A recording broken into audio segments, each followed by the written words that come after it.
I don't want to be talking about these people again because it's like they don't want to see reasons with anything. Every other thing, like you said, it's every other person's fault, and it was never their fault.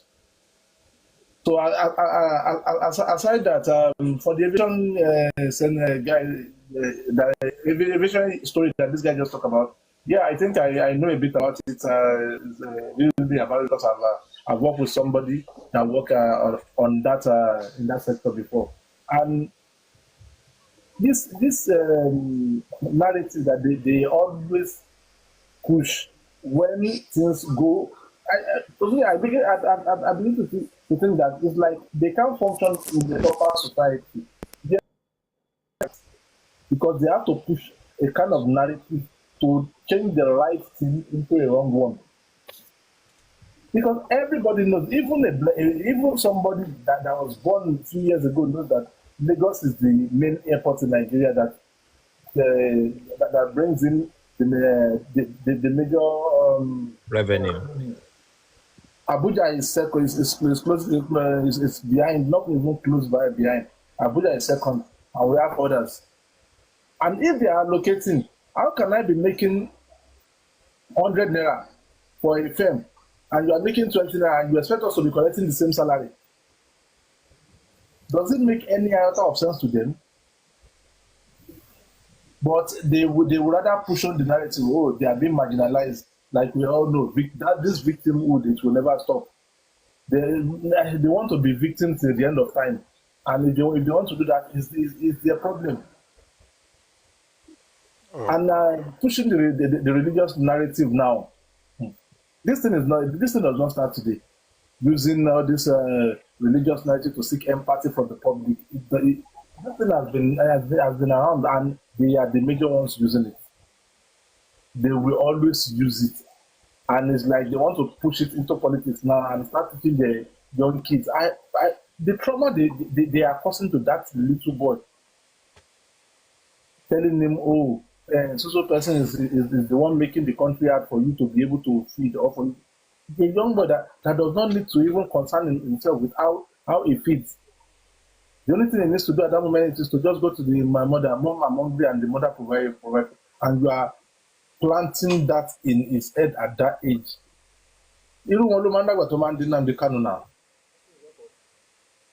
And they All never right. see anything wrong. I think I'll just stop there for now. Thank you. I'm a bit busy too. Thank you. All right. Thank you very much, Dark Poet. Yes. Afolabi. There are parts of Lagos Island and even into the what we now call mainland that were part of the capital that was Nigeria. So you mentioned Ebute Metta, and yes, Ebute Metta was one of those places. I mean, Ebute Metta was where the railway terminated. There was a terminal there. So, yeah. I don't know if I'm even answering your question. I hope I even got the question in the first place because I was distracted with all this YouTube thing. And folks on YouTube, I apologize for this. I don't know what's happening. Maybe I'm going to see if we can get another streaming platform. But it keeps going in and out. I hope it's stable now. But I apologize for that. I feel there's more to the story of Fish Magnet. Yes, Olori Baido.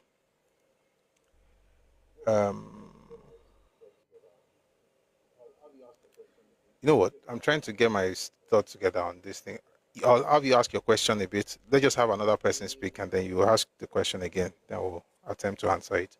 Ade, I'm sorry, I can't say the full name. Ade Deji, please go on. Yeah, good afternoon. Afternoon, sir. I really appreciate your work. And sometimes if I'm driving, I listen to what you say, and I really appreciate it because it's just like a wake-up call. Because a lot of us, I remember when I was a little boy, I grew up in Old Ojoro, that is opposite Festa. We have Igbos, Awusa, everybody in that school. It's like Zumuratu Islamia Primary School. We are all there. Then when we are small, you see, when they bring these other people come, They are very big, even though they are ladies. They'll be giving us knock because we were small. We know them with that. That they have yam at the back of their leg. Go and look at them. You're talking about their calves. Yes, you see the yam, you will know that a lady beloko. You see them, all the aluminum on the bridge, they cut it off to do spoon.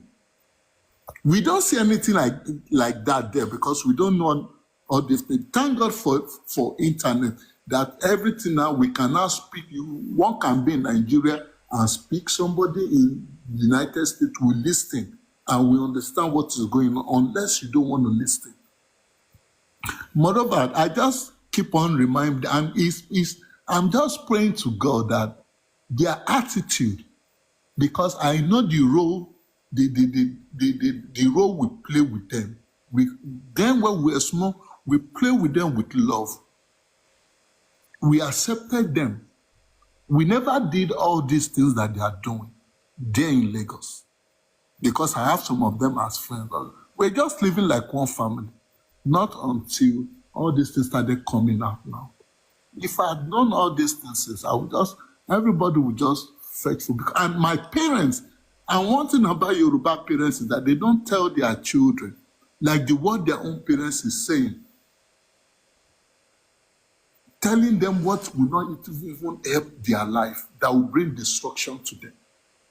My parents don't tell us all those things, even though they went through it.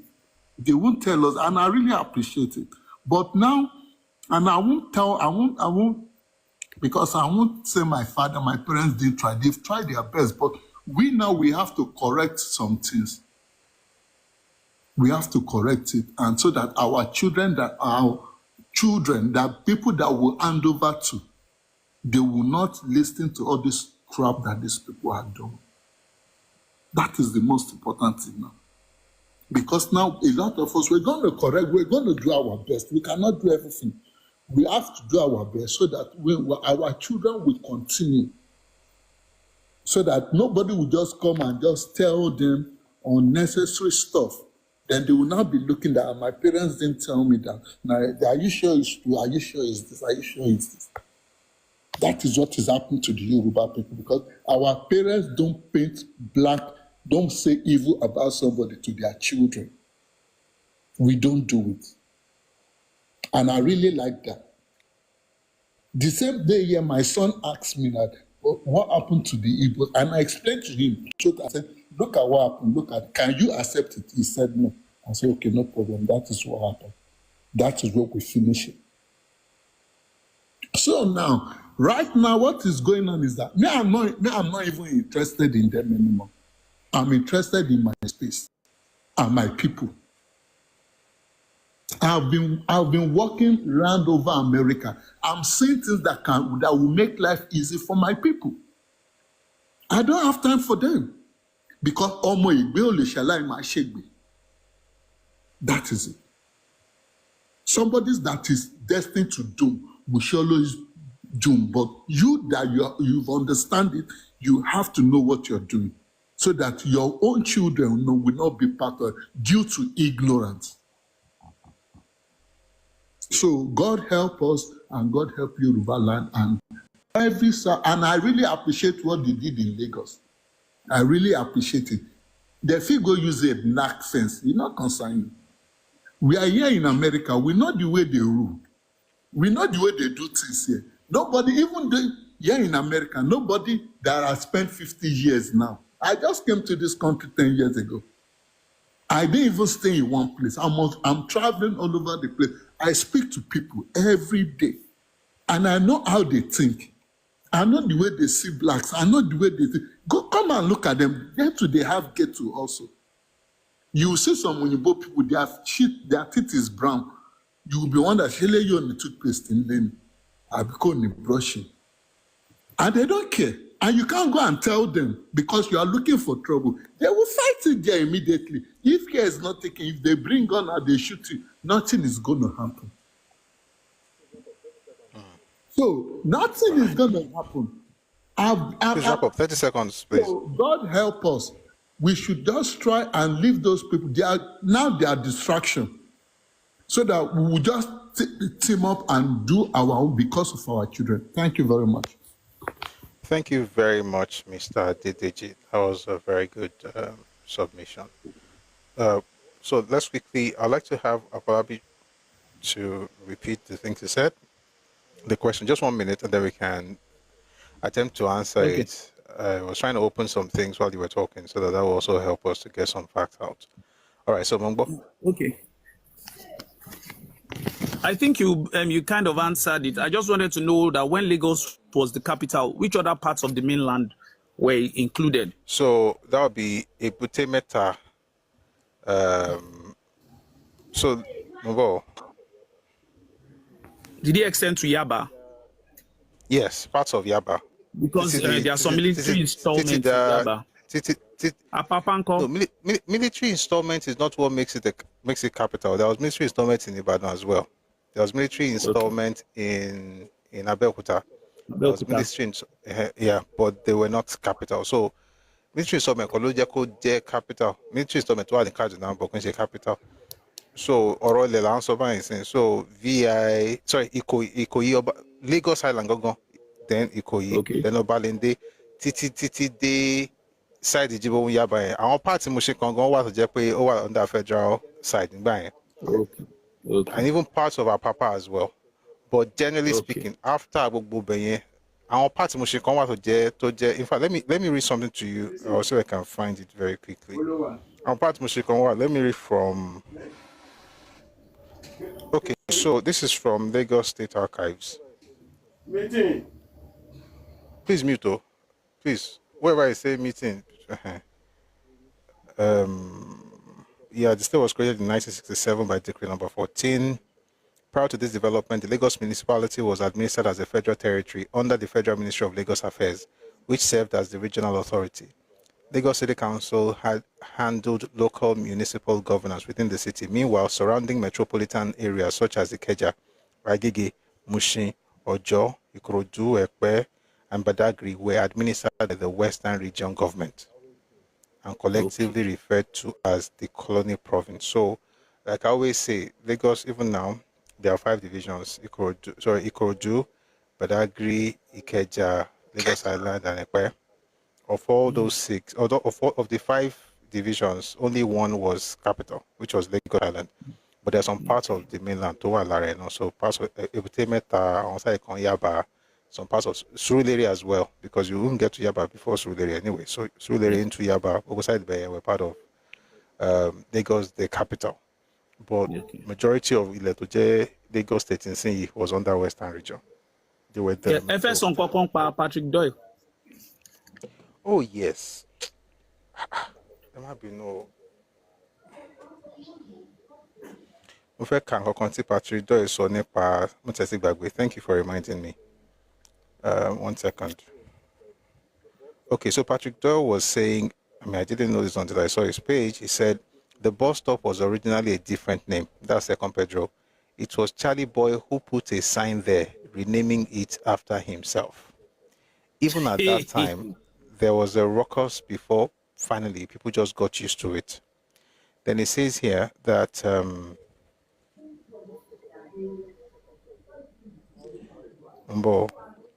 the bus stop was originally Second Pedro. Charles hoisted a sign and renamed it Charlie Boy, something I know for a fact as a witness. The residents of the area protested, but later relented and life went on. So he's saying that it's not that the people started saying it organically, that he put up a sign and people were actually against it at the time. But eventually they got used to it and just let it slide. So now that this is happening, yeah. Basically, this is just justice being served. Yeah, it's justice.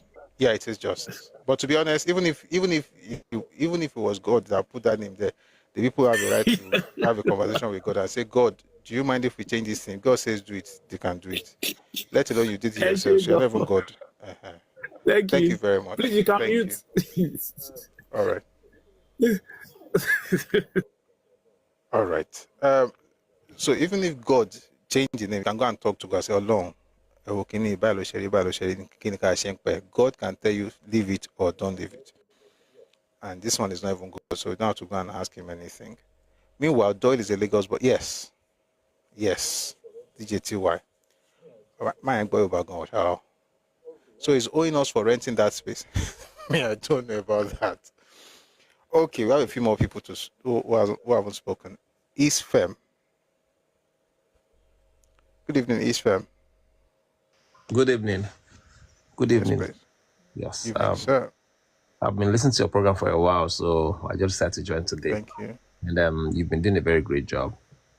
Yeah. Thank One you. thing about Nigeria, Yoruba especially, I was saying it on a live to yesterday with a friend of mine. Like, don't let us forget home. I serve in the East, and I work in the East as well before I move to the States. One thing about them is Igbos, no matter how they travel, they go back home. They have something at home. Like when we leave, we want to come to abroad. It's a good thing. We're coming to abroad, we come to America, London, whatever. But most of us just want to. There was one man, he's a popular person on TikTok as well too. And he started condemning Nigerian totally. It's not good, it's not going to. What I want to just say in this is that please, even after J Yoruba, make sure that we don't forget home. That's number.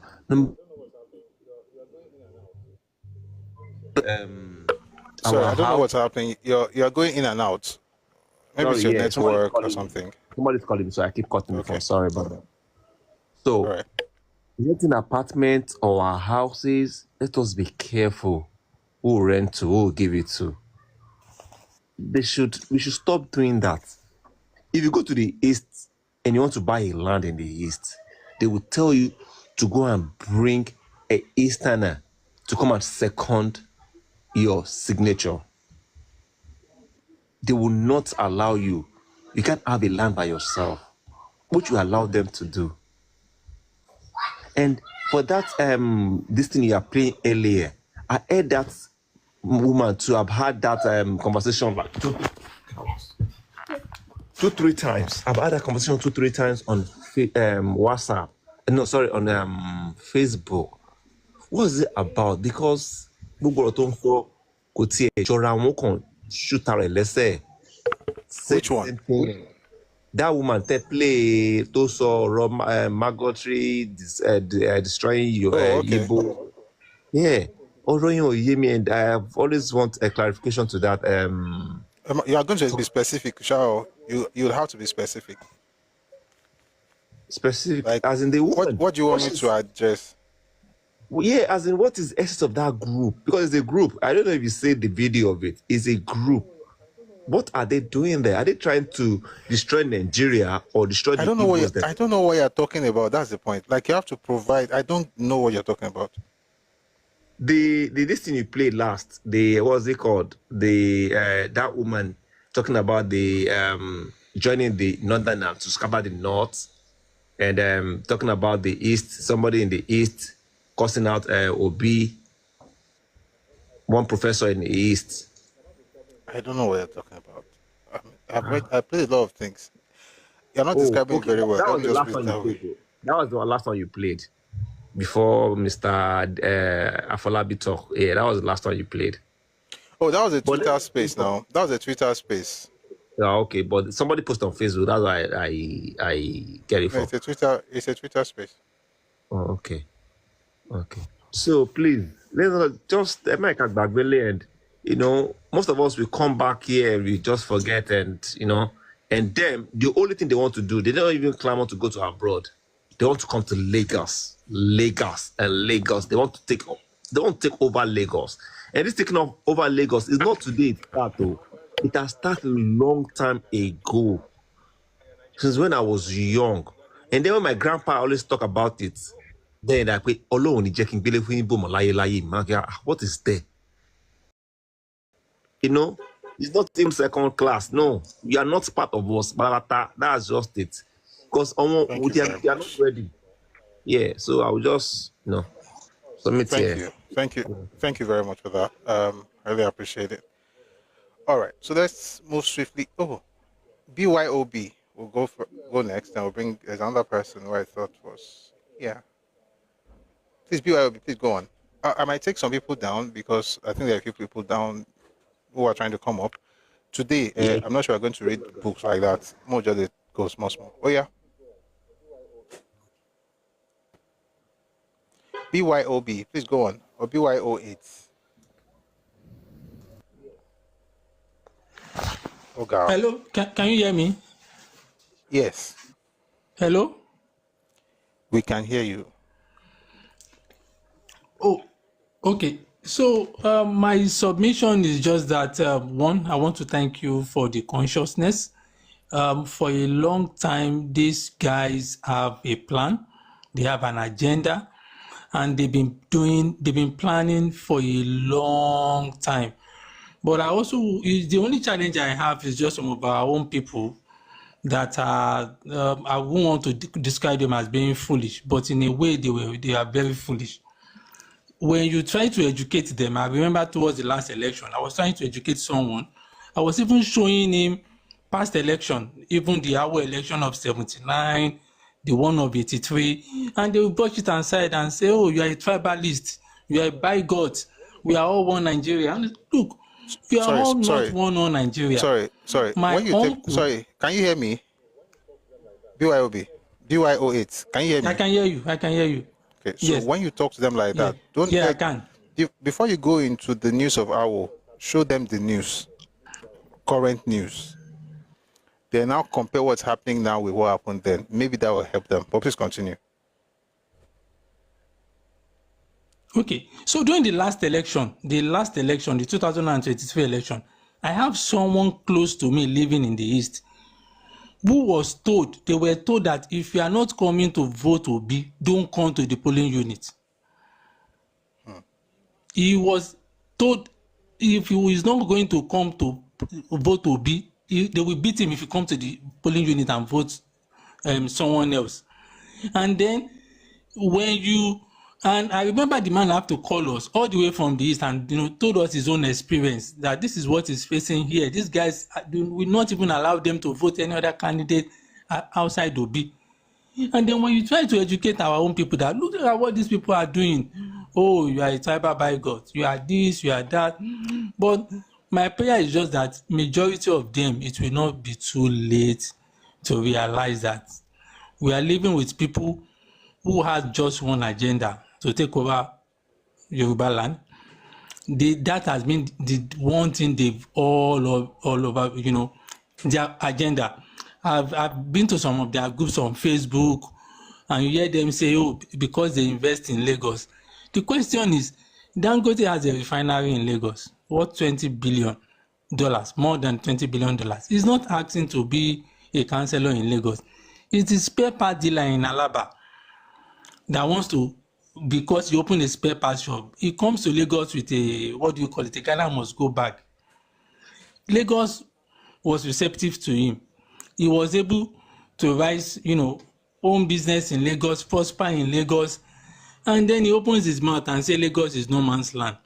So our people just think that consciousness. The unfortunate thing is that these people do not even see Lagos as their own. I remember reading one of Chinua Achebe's book. I think it should be Things Fall Apart. And in Things Fall Apart, the Obi, the young man, like the main character in that book, the guy that came, went to Europe to study and came back, Okonkwo, when he went to his town union, and the chairperson of his town union was, praying, he said, there was something in that book, he said, whatever is good in this Lagos, God should ensure that it comes to them. Whatever is not good should not come to them. I was very young when I read that book. And, from then I began to have a consciousness. How do you come into a space and you say, whatever is good in that space, God should, bring such to you. Whatever is not good, you should never come near you and your people. It should be for the, you know. So it's just that these people are toxic. The unfortunate thing is that they are always playing the victim's It's card. 30 more, There is 30 so more much seconds, please. insecurity in their places. Okay. So I'll just round up that our people need to have that consciousness. Protecting your space does not make you a bigot or whatever. It's your land, and you own your future generation that responsibility. Thank you. Thank you very much. Somebody said that's not Things Fall Apart. Me too, I didn't remember somebody going to London and Things Fall Apart. Things Fall Apart was all in the village. But again, thank you for being here. Somebody said in the comment section that he was lying, and I wanted to play something that happened in the southeast. You have to mute now. All right, take a listen to what happened in 2023 in the southeast. They are shooting gun, no. We came to vote. They are shooting gun everywhere. They are chasing people. They don't want us to vote. Labour Party, they don't want us to vote. They don't want us to vote, oh. They don't want us to vote. Just look at it. All right, so the clown who said the guy was lying about violence in the southeast during the elections, that's one video. There are more, but hopefully I won't have to play anymore. People being beaten because they voted APC or PDP or any other party apart from LP. How do you think you guys got 80% in some states, 90% in some states for a particular candidate? It wasn't because heaven smiled on him. It was because there was nepotism. There was serious clannish mindsets in display. I'll be on display, Danny. So don't deceive yourself. Your guy did not really do so well. Well, he did well, but he didn't do it because, you guys were fair or anything. I'm seeing if I can find another video. That's why, while I'm looking for that video, let's have Motivator. Hello, Motivator. Hello, good evening. Thank you for Good evening. bringing me on. I really appreciate what you're doing. Thank you. Very, very nice. I'm a Yoruba. I just want to relay some story. In the 80s, my parents, we used to live in Owerri because my father worked for the federal housing, so he travels all over the place. The only thing I can say is we live in Owerri. The place was so hostile. At school, they would beat me up, beat my brothers up. They would beat us up so much, only because we are from the Yoruba land. They will be singing a song, Unzobu Nzobu Eyimba Eyin, meaning foreigners go back home. They tried to kill my father about 3 times. Sorry, is that what it means? Is that what that means? I don't know, but that is Unzobu Nzobu. It's like war song. No. It's a war, It's a war song. It's a war They sing but it. Hold on. I'm not against people speaking, but we have to be factual. Is it true that they used to sing Zobu Zobu? That is probably true. Does it mean foreigners go back? No. I don't know, but They they chant always it. they chant it. But they sang it but to you, Abi. Okay. yeah, whenever they want to, sometimes if they want to incriminate or say something bad about foreigners, they can use that as well. Anyway, that's not the point. The point is, I don't know if you know Owerri Housing Estate. Anyway, the point I want to say is the place, it was the only place in the whole federation that the housing was completed. My father, I'm not trying to boast or whatever, he was in charge of that. But after everything was completed, they tried to get rid of him. They just want to sabotage his effort. That's number one. I work with them. I'm in the UK right now. I work with most of them. There's one guy that we work together, and I located, there's this where we can, because I ship stuff back to Nigeria sometimes. And I got involved with this guy. He's an Igbo guy. And he went at the back of me, went to the people that I buy stuff from, and he bought all the stuff from them. And we are planning to go, very funny, we are planning to go maybe in 3 days time. And because I told him the address and I gave him the phone number and everything, and he went at the back and bought everything. You tell them information, they don't want to give you back information. They know good information, they don't want to, but they will be asking you of information.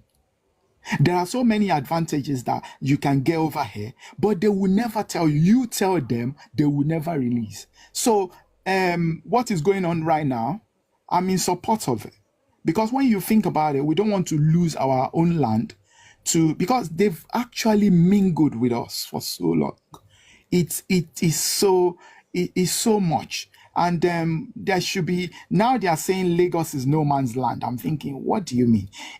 I remember the Yoruba community because they live in Owerri and they work in Owerri and we used to be in Aba at that time, that 1980s. So anyway, we tried to build. They tried the Yoruba community, my father and everybody. They tried to build a church in Umungazi. Oh, sugar. It was ridiculous. It was a ridicule. Like, they would not sell any land. They would not sell any land. So my father has to get one of his friend to actually purchase the land to build a church. It was really, really, really bad.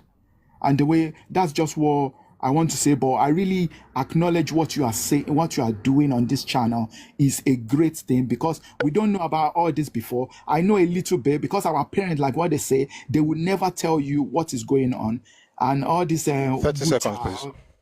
Thank you very much. So I just acknowledge what you are saying, just to inform people and to tell them the truth. And the books that you are, please, can you just notify the books just to write it on the text so that people can, maybe on Amazon or something, we can get it or something like that. Thank you very much. I really appreciate it. Thank you very much. So yeah, every time we have sessions, we usually, name the books we're reading from, and you can get some of them on Redomi Books. That's on Telegram. It's a bookshop on Telegram, Redomi Books. That's it. Oh, I just remember that somebody actually sent me a message about that some days ago. If you're here, I promise we'll talk this weekend. Anyway, so please check it out there. All right. I see a lot of things in the comment section, people saying all kinds of stuff. In some cases, somebody said that, again, I know the person is not serious. It's not a normal, sensible person, but it's important to answer. The Bible says that you should not answer a fool. The letter says you should answer a fool. Don't answer a fool so that doesn't think that he's all that, but answer a fool because, so I will not think he's all that. All right, I want to play a few videos, but when I'm done with these videos, Mombo, let's start with this one first. They had already written the result. They had already written the result. They had already written the result. They had already written the result. This is Igbo Eze North, Umozi Umojoko Hall, Enugu State. You see it? Where the already wrote. I mean, there are many things. I'm just trying to see the one I can even quickly read. I'll answer your question. Or the guy that thinks as is deceiving other people, you are deceiving yourself. Or may God save you from your folly, because at this point you don't read. I'll find it later. Person mentioned Jakonde. The first person who used that phrase about Lagos being no man's land was a man called Jaja Wachuku, and the year he made that ridiculous statement was 1947. And like, if you mind telling me where Lateef Jakonde was in 1947, I'm not asking you a question that I know you're going to be able to answer because you don't have the capacity to actually process the question itself. So, but I'm just telling you, if you ever get the answer, you can say to yourself. I thought I was going to talk. I knew you were a stupid person. I just was allowing you to type. But now that you've shown it for everybody to see, I mean, as well. In fact, they've even muted you. Thank you, moderator. I knew you were stupid from the very first question you asked, but I was like, who knows? Maybe I can get to you, but you are far gone. That's the work of your priest. Go to confession tomorrow. What did it? Sunday. The first person that made that statement was Jaja Wachuku. The second time it was made, it was a group. And the group was the Eastern region, sorry, the representative of the Eastern region in the 1951 conference, where they referred to Lagos as no man's land. That document, by the way, is in Telegram channel. Is on our Telegram channel, Radio Me Global. I put that page there. It's by Tekena Terminal. Separatist agitations in Nigeria since 1941, I think. 1 second. If you've been here more than once, you probably would have heard me read from that book. But just in case you are new here, let me quickly find it. And that way we can also learn from this. So this one, Mbo.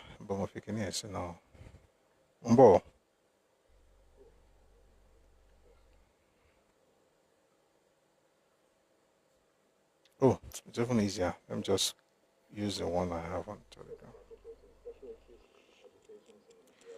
All right. It's called, since 1914, Separatist Agitations in Nigeria since 1914. It's written by Tekena Terminal. And I said one of these days we're going to have, sessions discussing Tekena Terminal's work. He wrote some very fantastic things that I think will help us in understanding Nigeria's history. And then it says here, the controversy over Lagos, Nigeria's capital and leading commercial center, caused more bitterness in 1953 than it had in 1950. During the 1950 and 1953 conferences, which discussed this issue, delegates from the Eastern region made it clear that they regarded Lagos as a no man's land. At this point, Jakonde was not even active in politics. Again, when you guys lie, I don't think you think, generally you don't think, to be honest. But the first person who said it was Jawachuku, and it was in 1947. And then this happened in 1950 and also in 1953. And by the way, this statement was one of the reasons Papa made that move for secession in 1950. He said, we're going to put money together. Let's contribute towards building a new capital so that we can have it. This was in 1953, by the way. Sorry, 1953. So they said it, they said it in 1950. Then they repeated it in 1953. Then Awo suggested that, listen, let's have a new capital. We are going to contribute towards it. They said no. But guess what? 23 years later, they decided to have a new capital. 1976. Well, then they're like, oh, let's just find that place. They now found Abuja and then moved to Abuja in 1991. But in 53, let me read what Awo said. During the 1953 conference, the Action Group delegation led by Obafemi Awolowo emphasized the historical connections between Lagos and Yorubaland. Awolowo expressed willingness to allow the Western region to contribute towards the cost of building a new capital elsewhere, provided that Lagos and the colony districts will continue to be administered by his region. By the way, at this time, his Western region was administering the colony districts. I already mentioned them earlier. But that Lagos,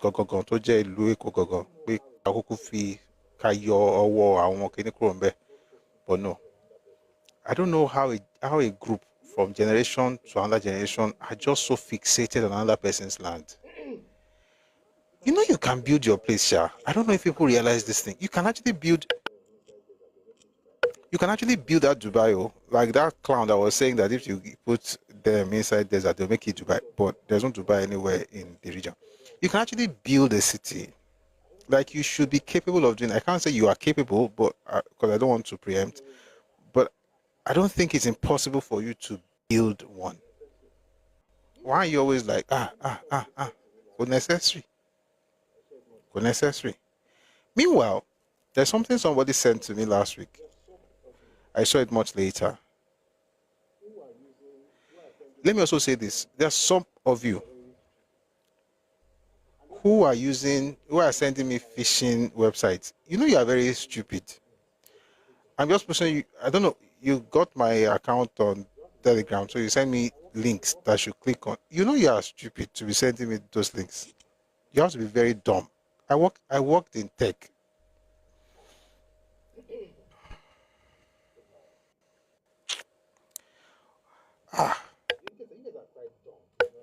Oh, girl.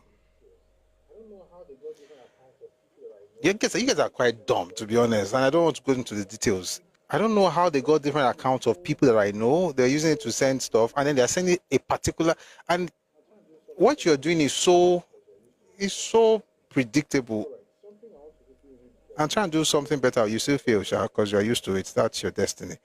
All right, something I want to quickly read from. It's a link that somebody sent to me. Something happening in Canada. I can't pronounce this. Number. So there's a street in Vancouver that has been changed. They changed the name of that street. It was last month.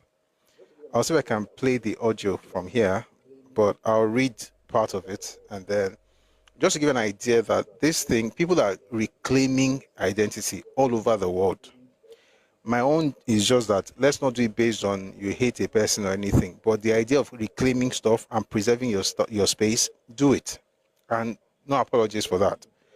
As long as you are true to yourself, right? Let me read it. I will see if I can. Okay, let me read it first. By the way, I'm not from Canada. So it's called Muskeum. I don't know if that's the way to pronounce it. Apparently it's not an English word. Muskeum leaders and representatives of the city of Vancouver gathered on the city's west side on Friday to unveil the official signage for a street that has been renamed in the First Nations language. I wish I could show you. They even wrote it. You know what? Let me show you something. If you can pronounce this thing, I won't give you money, but you can't pronounce it. Let me just put it that way. Let me show you. That one in red. That's the new name of the street. You see?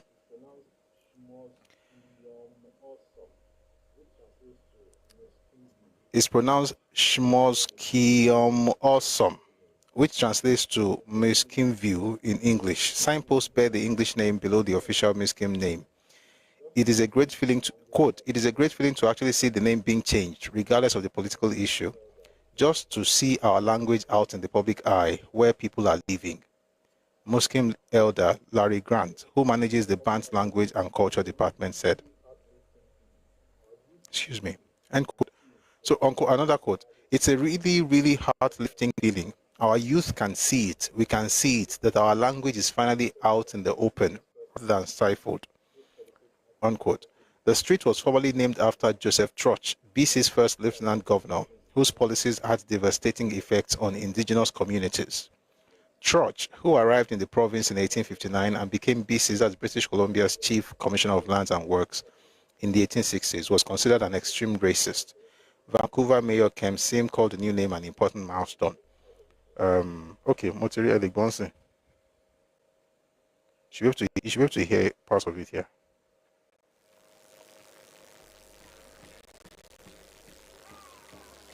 How's that for grabbing your attention? It's the kind of ritual that's been going on here for thousands. How's that for grabbing your attention? It's the kind of ritual that's been going on here for thousands of years. In Kitsilano Friday, it happened alongside a more contemporary one. Is today an incredible day or what? Woo! The story of this street name change is both a practical one of day-to-day urban living and an emotional turning point for the Musqueam Nation. Our ancestors were forced to speak English. They were forced to do away with our language. And if we're walking reconciliation, we walk together. The street formerly known as Troch had been named after BC's first lieutenant governor, whose views and policies about First Nations people are now recognized as racist and wrong. The Musqueam have long been troubled by having to look at it, and there was unanimous support at City Council to take it down. But what to replace it with? Every symbol has a sound, and they're all sounded out. Well, the English translation is Musqueam View. The new legal name of the street is written in characters from the North American phonetic alphabet, a system developed by linguists to express words from First Nation languages. Here's Mayor Sim having a go at it. Today we officially renamed Troch Street to Shmukweem Awesome Street. It's fine by me. It's just it's progress, put it that way. About half the Kits residents we spoke with told us they support the change. Others, though, said they were frustrated at the prospect of updating IDs and documents in an alphabet they don't know. And the neighboring Squamish Nation weighed in, saying they weren't properly consulted. But as the new signs were unveiled Friday, it was nothing short of an historic moment. Musqueam people seeing their ancient language live on. In Kitsilano, Paul Johnson, Global News. I'm going to play you a few more examples, just a couple more. Someone said Canada is no longer Senna climb, Abby. I'm going to play you one from Australia. Why am I doing this? Just so you understand the fact that this is not about hating any group. If you don't, number one, it was Michael Jackson who sang the song.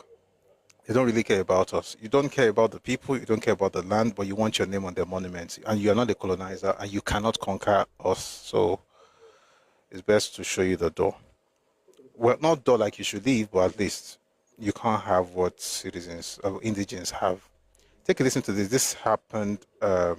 It's a push, by the way, in Australia to rename Cook's River Odo.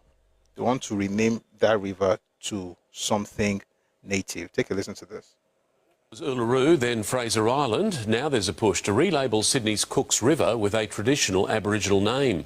As residents take sides, the man behind the idea thinks even Captain Cook would agree to the change. As it meanders through Sydney, the Cook's River means different things to different people, but now the suggestion of a different name, changing it to the indigenous Gulayari, like the official renaming of Uluru and Queensland's Fraser Island to Kagari. Gulayari said to mean place of the pelican dreaming. It's just the right thing to do, to call it what it's always been called, and it doesn't detract from James Cook and all of his achievements. Described by Captain Cook on his visit in 1770, the river runs for 23 kilometres through 19 suburbs past 400,000 Sydneysiders from Yagoona to Botany Bay. The renaming suggested to councils working to clean up the river with more Aboriginal community involvement. It's caused some ripples. Not needed. There are currently about 4 million plus names on the Australian map. 75% are already Indigenous names.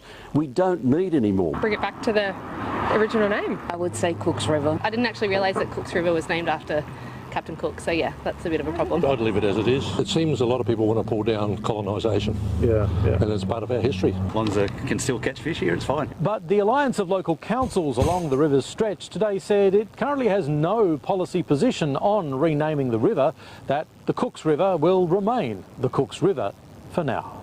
Paul Kadak, 7 News. So with that one, they're still debating it, but there's one that they're no longer debating because they had a conversation, and this is in the United States. It's in Minnesota. I'll just play something from 1 second. So this is about the approval that the federal board just gave for the restoration of native names to a mountain traditionally used by the Cherokee tribe. Take a listen to this. The highest in the Smokies is seeing its name changed thanks to a vote by federal leaders. Klingman's Dome will return to its original name, Kewohi, a name the Cherokee people have used for decades for a mountain that translates to Mulberry Place. 10 News reporter Lauren Davis joining us here in the studio and shares what's next. Lauren? This is a big win for the Eastern Band of Cherokee Indians. The U.S. Board on Geographic Names voted to approve the name change 20-0. The movement to change the name was brought forward by 2 women, Levita Hill and Mary Crow, who were both enrolled in the Eastern Band of Cherokee Indians. The proposal to restore the name was started about 2 years ago, inspired by a Yellowstone indigenous name restoration. Thomas L. Klingman was a North Carolina senator and Confederate general. A Great Smoky Mountains National Park expert says he was also a supporter of slavery, so this name restoration didn't have much opposition.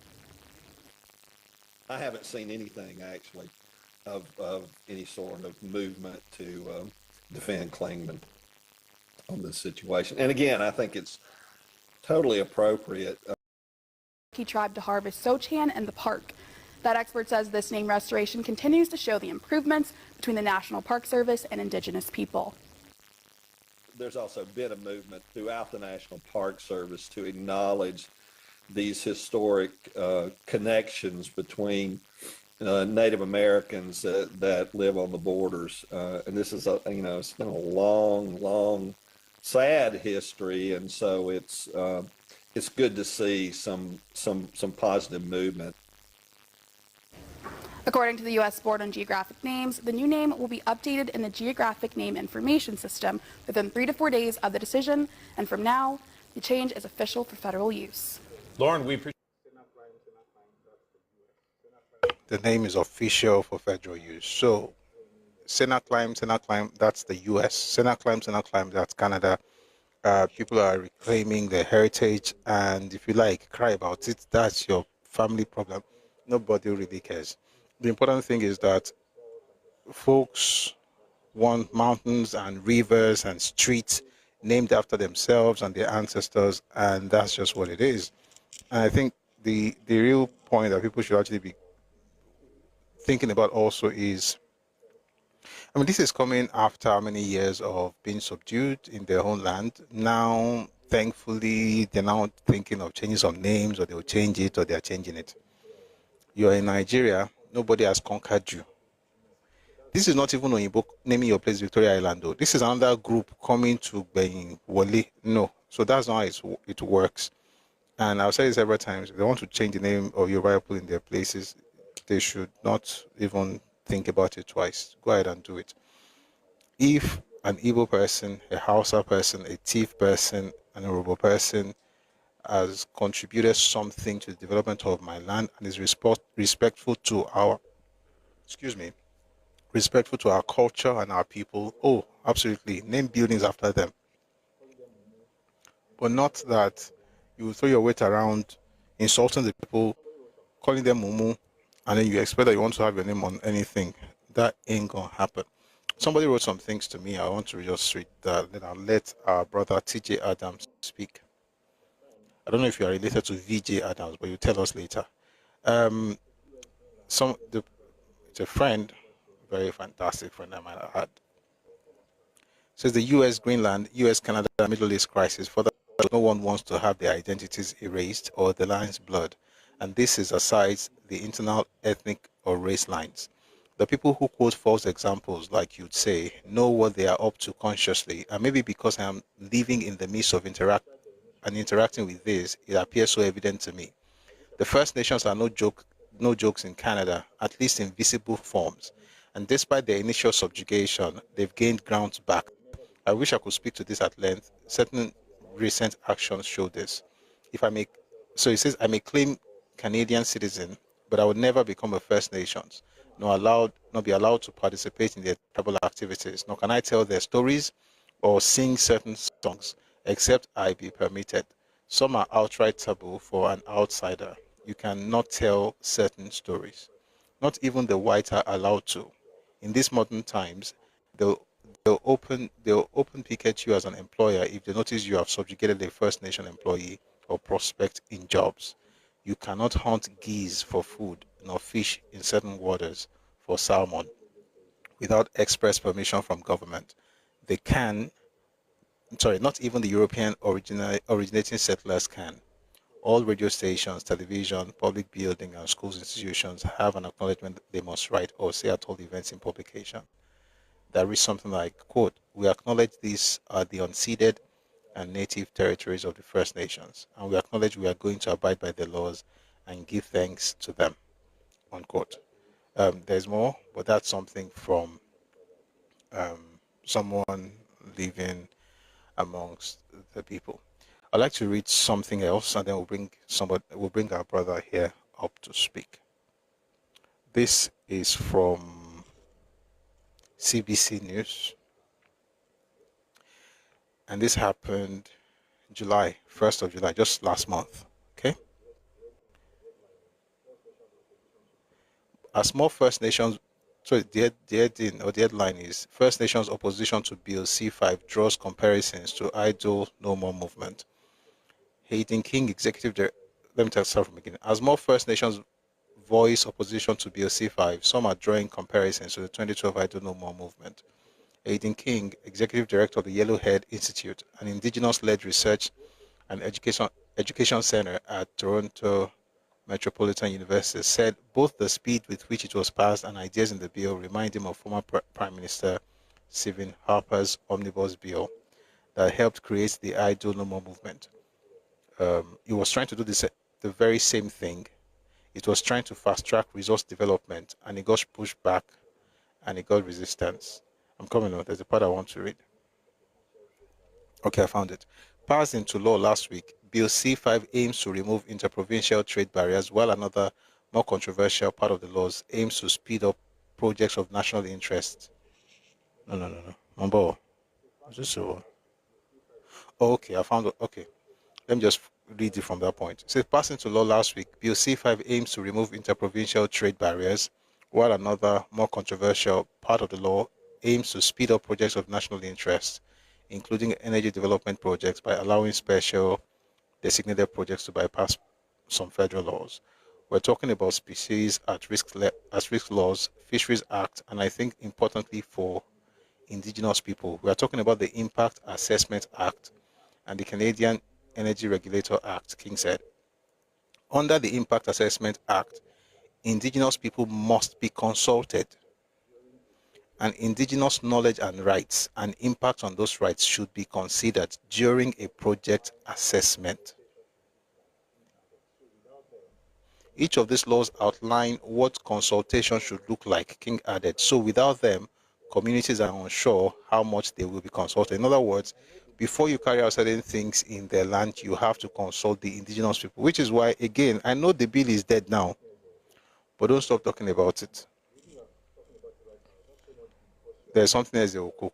It happens every generation. And the reason you are talking about it right now is not so much because you are thinking of, you're not fighting anybody. You're just trying to also ensure that your own children know what certain people are capable of doing so that they are prepared for it. Every time you talk about Jua, look, it's okay. No matter how many times. 1 second. Yeah, no matter how many times you throw up a fan, it's going to land on the side. So the point basically is that it's a case of an old dog not learning any new trick. But what I just read now, I'd like to play a video about it. And TJ Adam, I'm sorry, that's another thing. Once I start now, I'm not around one. But please let me just play this one. It's just about a minute. Take a listen to this. Nine Ontario First Nations are bringing the federal and provincial governments to court, pushing back against new laws to fast-track infrastructure projects. Details of the constitutional challenge have not yet been made public, but Indigenous communities have said new laws infringe on their rights, including the duty to consult. Ottawa recently passed Bill C5, allowing the federal government to bypass certain existing legislation for major projects. Queen's Park also passed a separate Bill 5, which allows the provincial government to suspend some provincial and municipal laws in so-called special economic zones. All right. So apparently, I don't know if these are the Senate claims they're always talking about, but human beings are human beings regardless of where you find them. And it's important to keep saying these things so that we can, again, if you also notice, we are doing a lot of books and videos and stuff. So we're educated. We're educating ourselves. This is not about, I hate you, you hate me, I'll remove your name. No, it's deeper than that. It's not about buzzwords. It's about identity. It's about self-preservation. It's about heritage. And don't be ashamed of saying these things. They call you bigots for that. Tell them it's fine. All right, let's go to the next speaker. Finally, TJ Adam, please go on. Yeah, good evening, bros. Evening, sir. I appreciate what you do, sir, and I pray God give you more strength to continue. Amen. So, I just want to say that the careless and over tolerance of the Yoruba people is becoming so serious that it's now working against us as a people. Sorry. I just want to say something. Is it that your people are careless and over welcoming, or that certain people are taking advantage or taking it for granted? You know why? Because there are many other groups. There are many other groups that we are welcoming in our spaces. The Yorubas, the Isokos, the Ijos, the Calabaris, the Ogoni, different groups, Hausas, Fulani, that are not doing this. So is it really the fact that we are open to people, or that just a particular group has had to just run amok? You are correct. You are correct. You are correct. But then, no, I'm asking the question. No, I'm not making a statement. I'm asking a question. I understand your point, sir. But you see, when there are some people I don't think people should be treated the same way. When you observe the attitude of some people, I expect that you should have a way of classifying them or put them in a group that, okay, this is how these people want to be treated, and you treat them as such. I don't know if I believe that is the best route we should go. I was in a group. I was in a group chat with yesterday. Even not just the these people we are paying attention to. You won't believe some Fulani guys. They had to start asking them if they were Yorubas. They speak fluent Yoruba more than the Yorubas that are on that group. In fact, they were even trying to create a notion that Fulani in Yoruba land, as in they are trying to stylishly introduce Fulani Yoruba, like outside Fulani. You understand what I'm saying, sir? They are stylishly trying to say Fulani Yoruba. What do you mean by that? They answer Yoruba name. Even if one drops, another one will come in, we say I'm a Fulani, and our name is Ajoke, and we're Fulani. You know all those. So I believe Yoruba people, for a long time, we accepted so many things, and it's becoming. I just left one group before I joined this one, and what we were discussing there is that the insecurity in the east, in the southeast.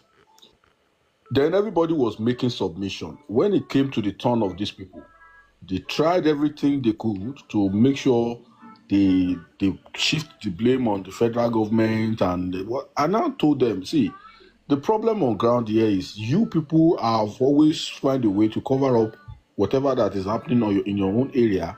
And when it happens in another place, you are the loudest person to say it out. What I just want to say is that I want all the Yoruba people to always be on guard, because there is a serious agenda on the Yoruba land, a very serious agenda on the Yoruba land by some foreigners who just think this place is prosperous somehow, and the best they can do is to take it and take over the land and take it for themselves.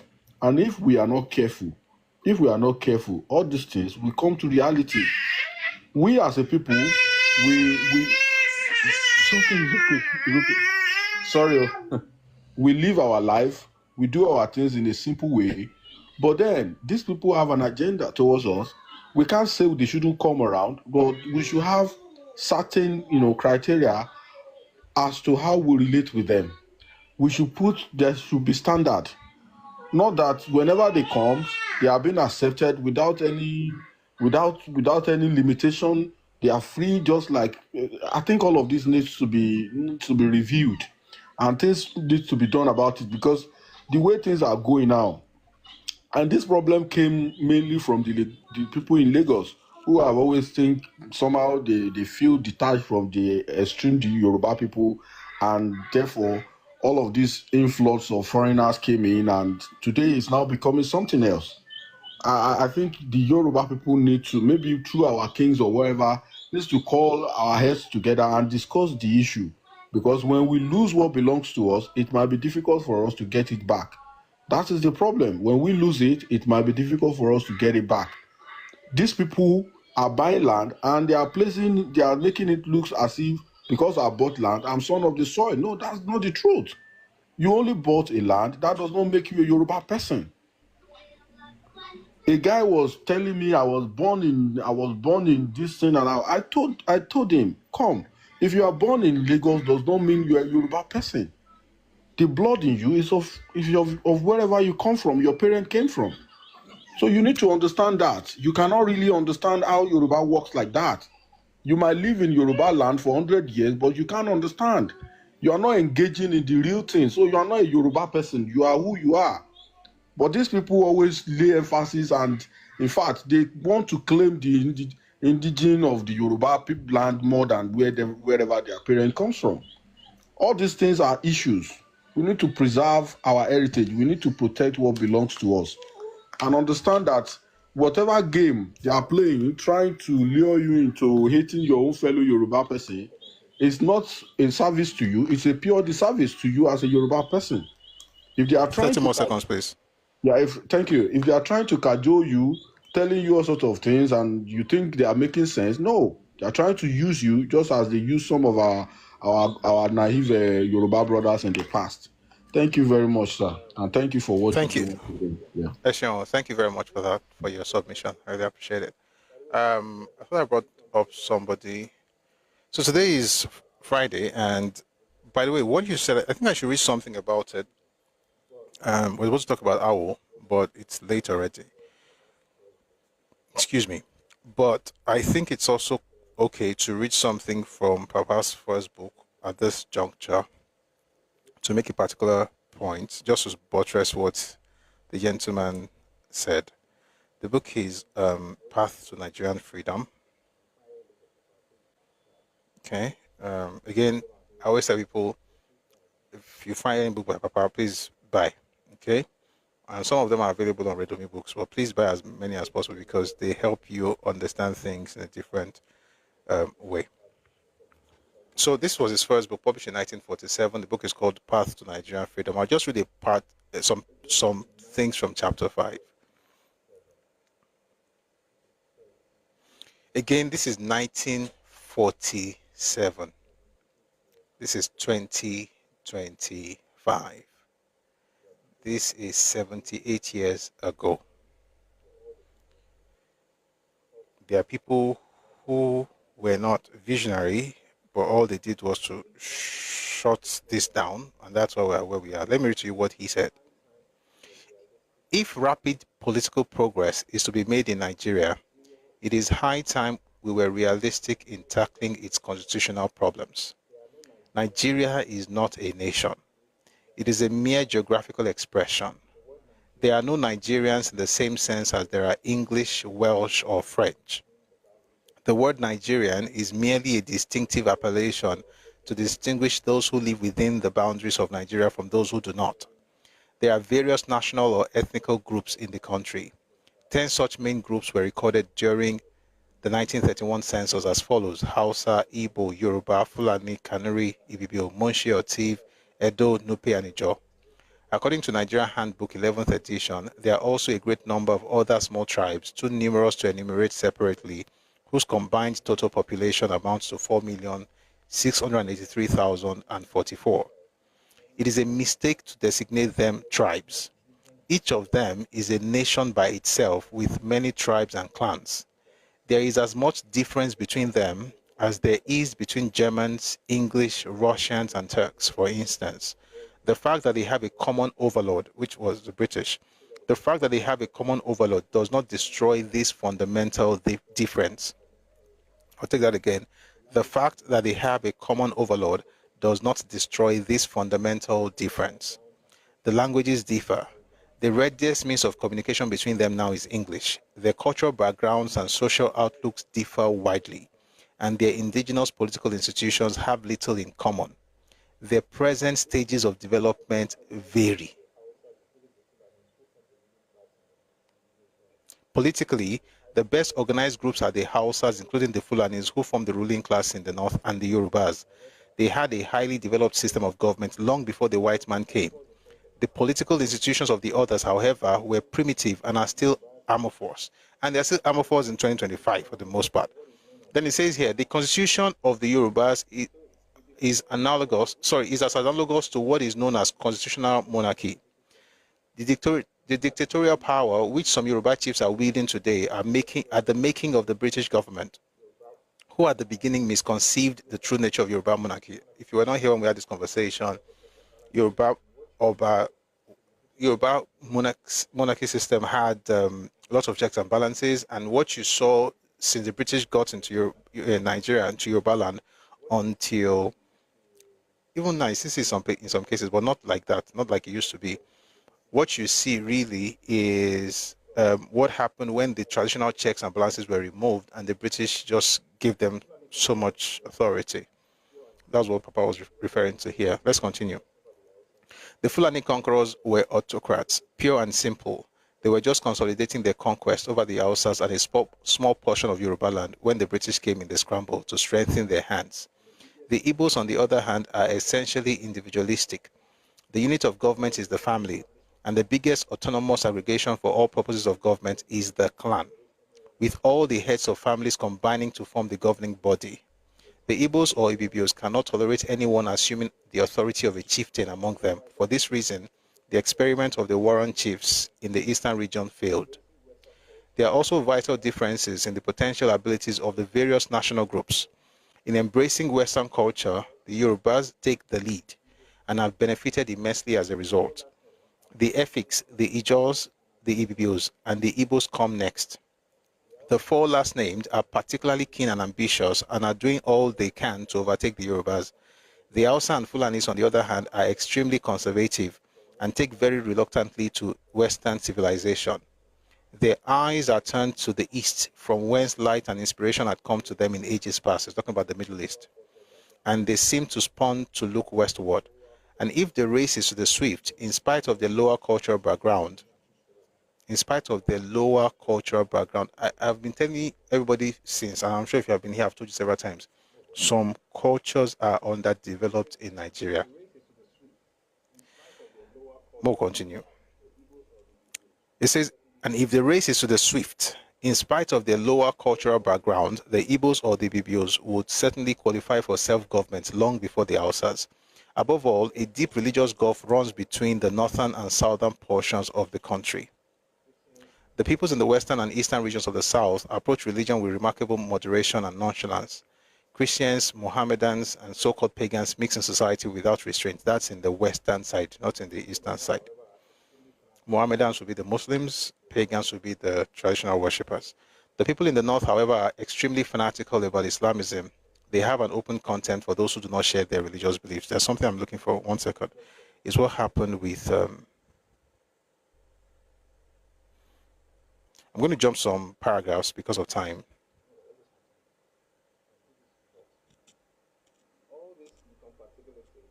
You know what? Let's just continue. I do this a lot.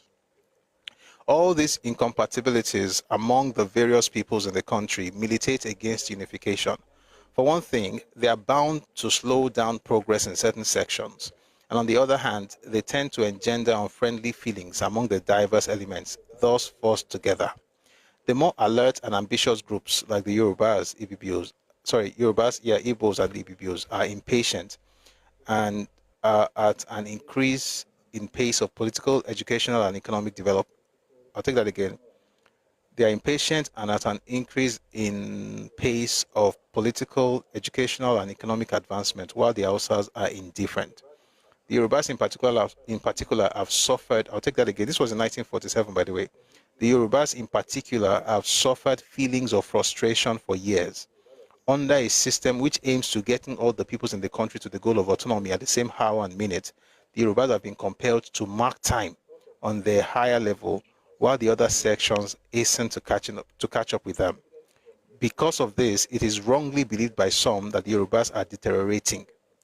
It is evident from the experiences of other nations that incompatibilities such as we have enumerated are barriers which cannot be overcome by glossing over them. They are real, not imaginary, obstacles. Those who place these groups under the same constitution ignore them at their peril. More so, as it appears that these incompatibilities tend to grow in size as those concerned become more educated and civilized. The Welsh and the Scottish people are more clamant today for home rule than ever before. For upwards of 700 years, the Irish people struggled to and eventually did break away from England, in spite of the fact that the latter did everything possible to give the former equal status within the British Constitution. The continent of Europe abounds in instances of a similar nature. Yugoslavia leads a very uneasy existence as a unitary state.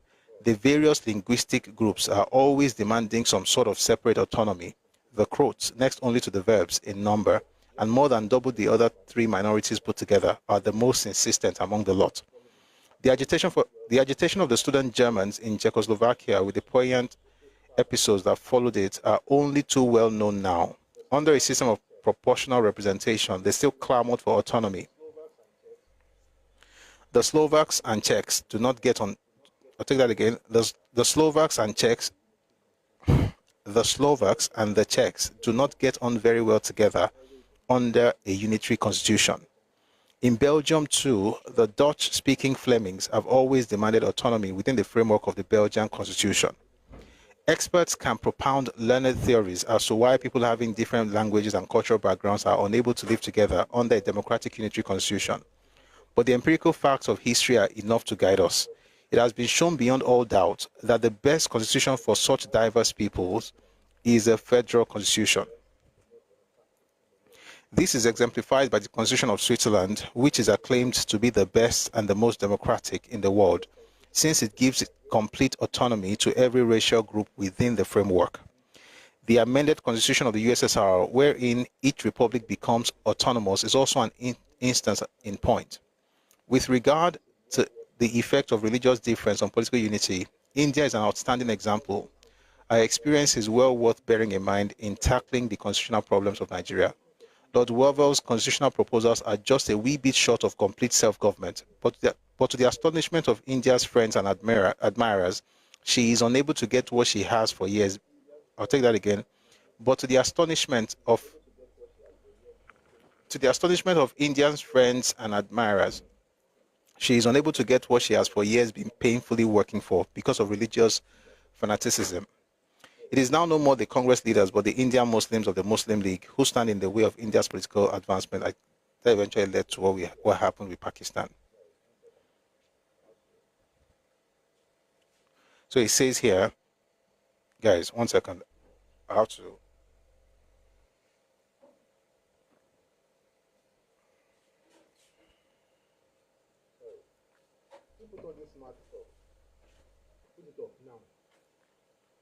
Sorry. Roy, back in here.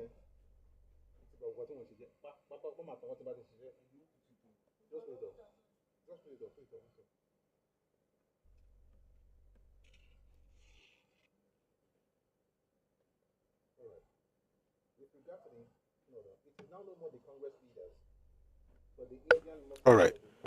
With regard to the it is now no more the Congress leaders, but the Indian Muslims of the Muslim League who stand in the way of India's political advancement. And it must be said at once that the Muslims of northern Nigeria are no less fanatical and intolerant than Jinnah's Indian Muslims. What is more, the government of Nigeria has all along helped to keep the flame of this fanaticism and intolerance burning brightly by pursuing a separationist policy in the north. There was a time when the government forbade Christian missionaries would hurt the religious susceptibilities of the Muslim North, and it is argued that this might react unfavorably on conduct of political affairs. What they're saying basically is that there was a time when the British did not allow missionaries to go up north because they were trying not to go against the sensibilities of northern leaders. Because again, and that's why I keep telling folks who are always shouting, Christians did this to me. I'm like, you don't really understand what was even happening. If Christianity would affect colonialism from the mindset of the colonialists, they will not allow Christianity to get into those spaces. So if you introduce Christianity, it will affect the balance that the British had with the Fulani. Therefore, they kept it there. They don't allow missionaries to go up north, which is what Baba is saying. Someone is asking what's the title of the book, Path to Nigerian Freedom. Anybody asks again, you have to wait to the end, please, because it breaks the flow. There was a time when the government forbade Christian missionaries would hurt the religious susceptibilities of the Muslim North. And it is argued that this might react unfavorably on the conduct of political affairs there. In the eyes of Northerners, those who live in southern Nigeria, unless they are Muslims, are styled Kafiris or pagans, no matter if they are Christians. And because they are Kafirs, they are looked upon with contempt and revulsion. There's a particular point I'm looking for.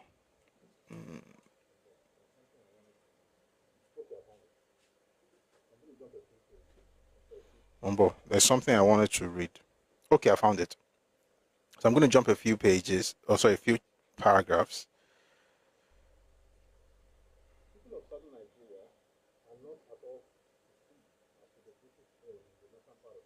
People of southern Nigeria are not at all deceived as to the British aim in the northern part of Nigeria.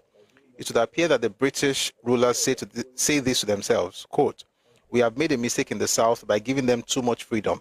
As a result, they are growing out of control," unquote. We will see to it that no such mistake is repeated in the north. To make assurance doubly sure, the government is doing everything possible to make it difficult for the enlightened northerner to be contaminated by those in the south. In 1943, a headmaster in a government school in Kaba province wanted to spend part of his holidays visiting important towns in the south. He was obliged, though willingly on his part, to do so under the close supervision of officials. Essentially, they don't want people to mix, right? Because the southerners were becoming too ambitious. But that's not even what I want to get to. So please stay with me. It says, we will cite other instances, some of them in fact unprintable, but enough has been said to show that there is a big rift between north and south, which the government itself is sedulously widening. If the present tendency is maintained, when the Hausas come to their own, they will surely demand a Pakistan like Jinnah's Muslim. Those were the Muslims in India at the time, and they wanted their own separate nation when they came to their own. Sorry guys, I have to...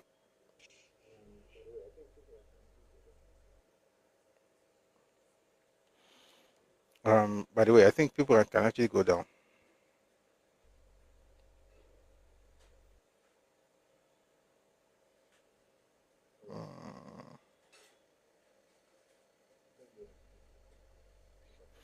All right. Let me just finish this page. Go back a little. So he says, in 1943, a headmaster in a government school in Kaba province in a government school in Kaba province wanted to spend part of his holidays visiting important towns in the south. He was obliged, though willingly on his part, to do so under the close supervision of officials. This was done in a friendly or paternal way by arranging lodgings for him wherever he went and instructing his hosts beforehand which places and what type of people were suitable for him to visit. Not long ago, two of the sons of one emir visited Lagos. They were accompanied by an administrative officer. Southerners who go to the north to work or trade have to be segregated, whereas Hausas are free to mix as much as they wish in the south. The seed for a future minority problem in the north has been sown by the government. It will grow with growing political consciousness on the part of those who settle permanently in the north. When the bitter harvest comes, when the bitter harvest comes to be reaped, as surely it must, unless the present policy is changed, the British government should bear the blame. We could cite other instances, some of them in fact unprintable, but enough has been said to show that there is a big rift between north and south, which the government itself is sedulously widening. If the present tendency is maintained, when the Hausas come to their own, they will surely demand a Pakistan like Jinnah's Muslims.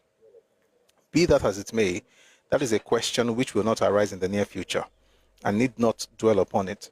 The important point to note is that the federal constitution is the only thing suitable for Nigeria, and Lord, the sake of smooth and speedy progress, steps must be taken now to develop the various ethnical groups in the country along this line. We must not wait until the situation becomes unduly complicated by long initial friction and irritation. Already, there are enough signals to put us wise. Strictly speaking, the political structure of any particular national group is primarily their own concern, their own domestic concern. The others may criticize it in the same way as French and Russians may criticize the British Constitution, but they have no right to try to interfere effectively in the shaping of such a constitution. But this is exactly what is happening in Nigeria now. The Igbos, for example, unused to having chieftains, cannot understand why the Obas in Yoruba land or the emirs in the north should be entitled to the positions they occupy. On the other hand, the autocracy of the emirs caught the Yorubas thinking it is their business actively to work to bring about a drastic change in these constitutions. This is certainly not the correct attitude. But as long, listen to this please, pay attention please, but as long as every person in Nigeria is made to feel that he is a Nigerian first, and a Yoruba or Igbo or Hausa next, each will, that is, must feel led to poke his nose into the domestic issues of the others. The only thing on common interest to all Nigerians as such, and which the yoke must be acceptable as that of any other, is the constitution of the central or federal government of Nigeria. The constitution of each national group is the sole concern of the members of that group. If the idea of federal constitution of Nigeria has been accepted, I'll take that again. I'm sorry, I think the way they even type this thing, if the idea of federal constitution of Nigeria is accepted, if it is sincerely desired by the British government to create a system within the diverse elements may progress at replying speeds. What kind of words is this? At different speeds, I think it means amicably and smoothly towards a more close in integrated economic, social, and political unity without sacrificing the principle and ideas different in the divergent ways of life. Then the present administration boundaries within the country must be federal. So let me quickly say something with all the Turanchi I've read so far. The real issue is this. When we talk about federal system in Nigeria, looking at it through Awolowo's lens, Papa was not looking for state creation based on geography alone, which is what we have in Nigeria today.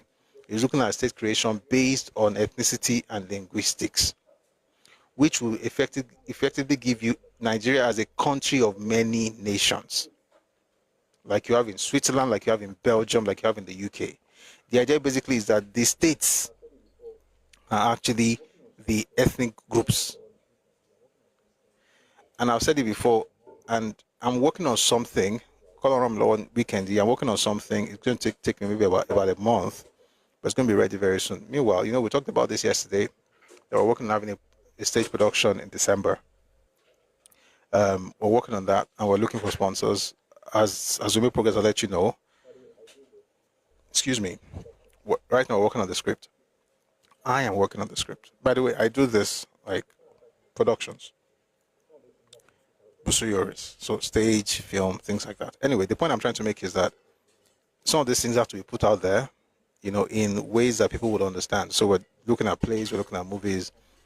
I'm just putting it now. If you want to be part of it, or anybody that can help sponsor it or whatever, or companies or organizations, please reach out. I'll let you know. But the point I'm trying to make is that this information has to be out there.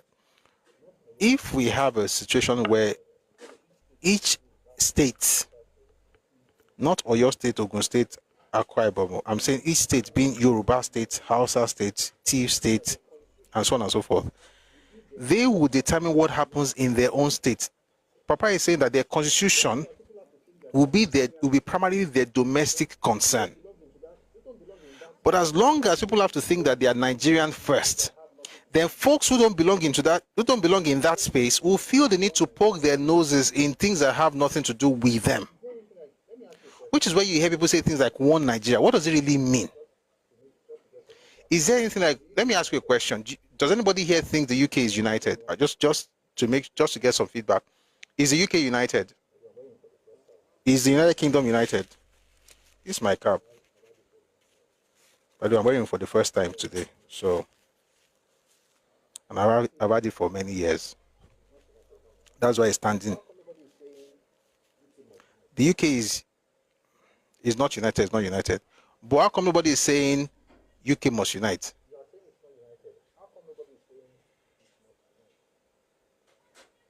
If you are saying it's not united, how come nobody is saying it must unite?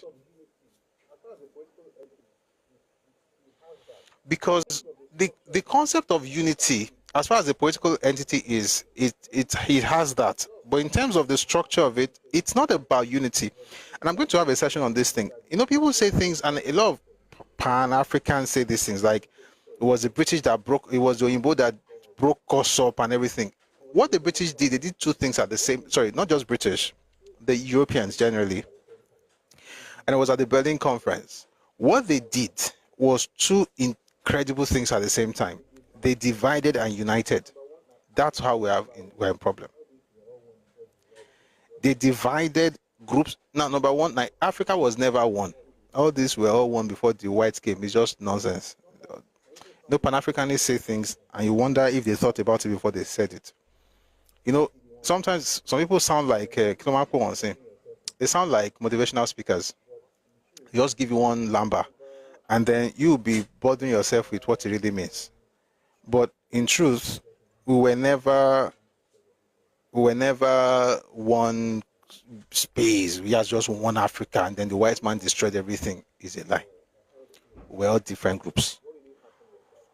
So at the Berlin Conference that held 1884 to 1885, what really happened was that some interesting people sat down, brought out knives, and just cut whatever they cut. So this is what happened. When we said they divided Africa, we're not saying they divided one Africa into many groups. We are saying there were groups in Africa that were one, that were divided based on the partitioning that happened in Berlin. And then folks who never knew each other were brought together by the same folks. So Yoruba people, for instance, were cut into 3 nations. But now they are in 6. Okay, they were in 4, but they were essentially cut into 3.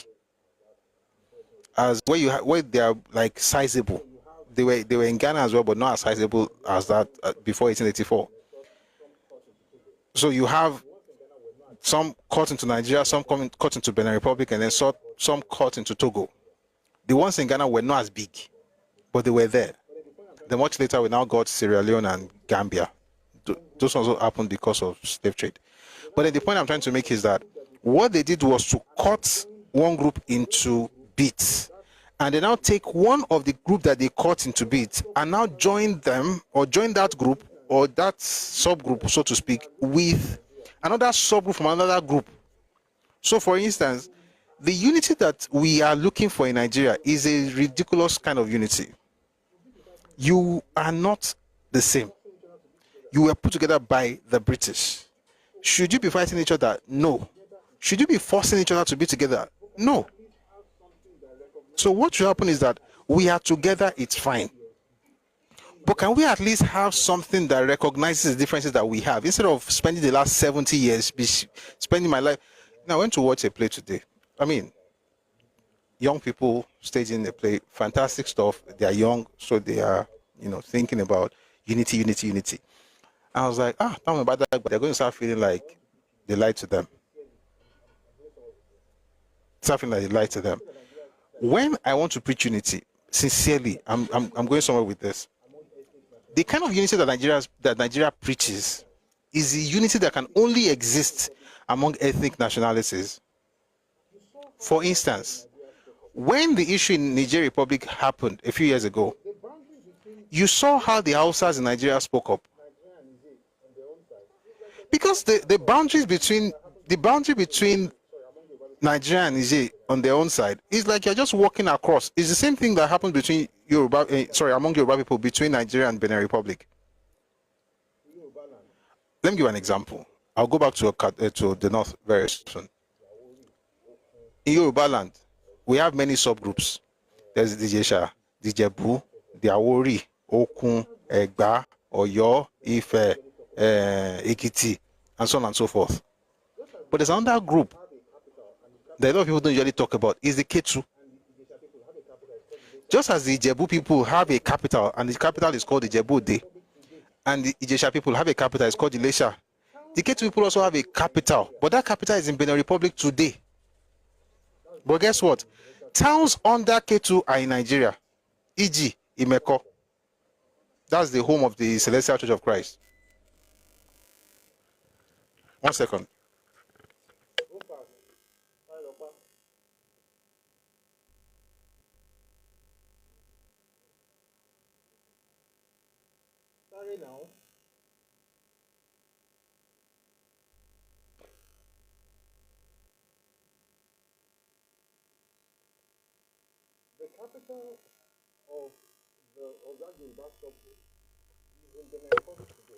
The capital of that Yoruba subgroup is in Benin Republic today, but towns under that subgroup are in Nigeria, and they are still under Ketu. There's Ketu Ile in Benin Republic. The point is that what the British... So if you talk to me about brotherhood or Yoruba unity, that's what I'm thinking about. Or unity generally, that's the first thing I'm thinking about.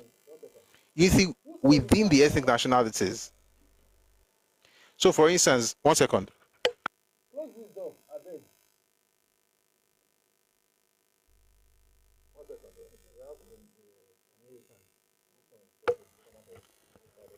One second, though. We have an inheritance. This one is definitely a descendant of retarded people.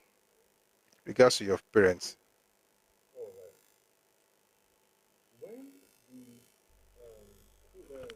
Where was I? When the was it the coup d'etat issue happened in Nigeria Republic, and Nigeria was talking about a war, ECOWAS wanted to go there and things like that.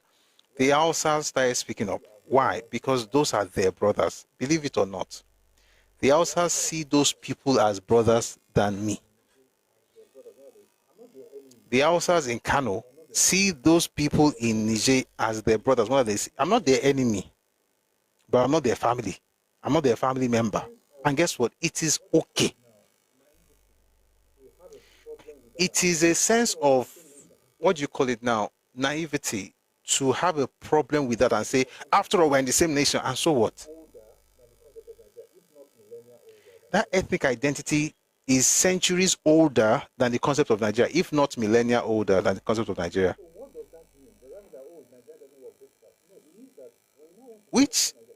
So what does that mean? Does that mean that, oh, Nigeria doesn't work, break it out? No, it means that when you now want to structure Nigeria, it is what it is, it's a sovereign state.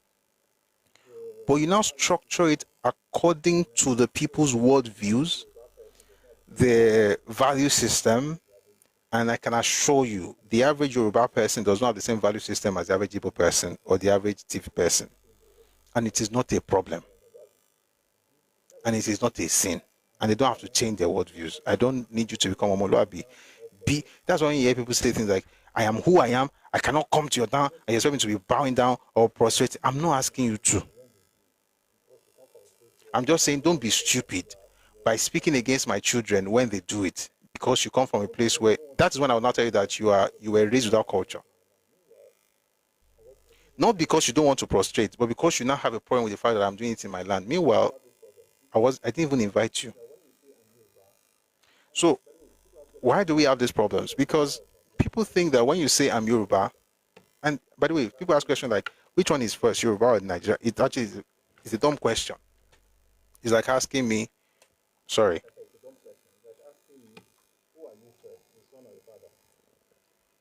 Like I said, it's a dumb question. It's like asking me, who are you first, a son or a father? I don't even have to say one is first. That's the point. If you ask me now, who am I first? Am I a son or a father? I'm the son to my mom. I'm a father to my children. It makes no sense to even be asking me which one comes first. It doesn't mean anything. The point is that, and I'm saying this for a reason, people think that when you choose one, you have to reject the other. You don't have to. In other words, the best way to be able to do that is when you actually choose the one that is natural, the one you were born into, which is your ethnic identity. And then you can't be Nigerian. But if you say be Nigerian first, you know, even you who are going everywhere canvassing for it, you know in your heart that you are from your ethnic, you think according to your ethnicity first. So when you ask that question, you know that question is stupid. But you are asking the question because you're looking for a gotcha moment. The real issue is that if everybody is proud, by the way, if you're Yoruba, you should be proud of your ethnic identity, then you can actually be a good Nigerian. It's like talking to you and say, let's say the clown that was speaking earlier on Twitter, who said she would like them to criminalize cultural identity in Nigeria. Again, that's just a foolish talk. Imagine I meet that person. Let's say a white person meets this clown in, I don't know, Barcelona, and says, where are you from? And she says Nigerian. And sorry, just hears two white people talking and say, oh, look at this person, she's from Africa. She might take exception to that. You know, Americans do that a lot. They'll see you and say you're from Africa. Or she's South African. You say, oh no, this kind of person will tell you that, no, I'm Nigerian. Why can't you say you're African?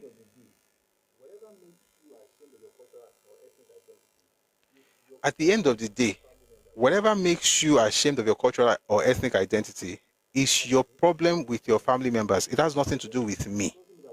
I'm Yoruba. I'm proud of it, but I'm also Nigerian. In other words, it doesn't mean that once this is a mistake that some Yoruba people also make. Once you elevate Yoruba, then you must do away with Nigeria. It's like saying once you elevate Nigeria, you must say, I cannot be West African, or I cannot be African. By the way, all these things I just mentioned right now were created by the whites. So when you say, I cannot be Nigerian because it was the white people that gave it to us, well, how about Africa? It's not really about the white thing for me. It's about the fact that what comes naturally, what you were socialized into is your ethnic identity. And you should not be ashamed of it. You should not be ashamed and trying to be, explain yourself. You are who you are. I am Yoruba. I am Nigerian. It's like an Irish man saying, I am Irish from Belfast. I'm Irish, I'm British. It doesn't mean that they don't like unity or they're against unity. But this whole thing, we're forcing ourselves. I want to be Nigerian. Before you know it, and this is the problem of most Yoruba,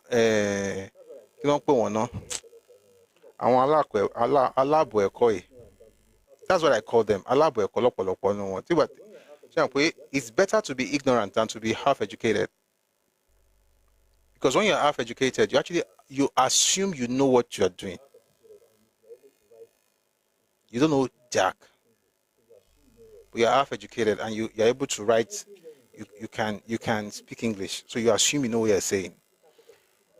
Everywhere in the world. And by the way, when you say tribalism, okay, this is Africa. This is all not let us grow. I said something to someone yesterday. I said, the thing that will bring unity in Nigeria is actually the acknowledgement of our differences.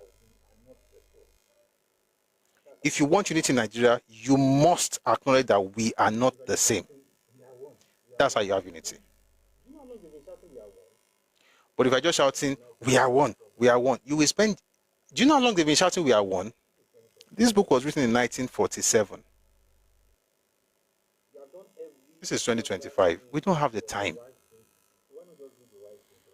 You have done every other thing but the wise thing to do. So why not just do the wise thing to along? And I'm saying do it, not necessarily because I'm saying government should do something. If you notice also, I don't do this thing of let's talk to the government to do something, because government will do what government will do, but there's a mindset that will make us get the government to do what the government has to do. That mindset is the one we must have first. For instance, the street name that you're seeing, it's not that you went out and be shouting, they must change the street name, they must change the street name. That's not what happened.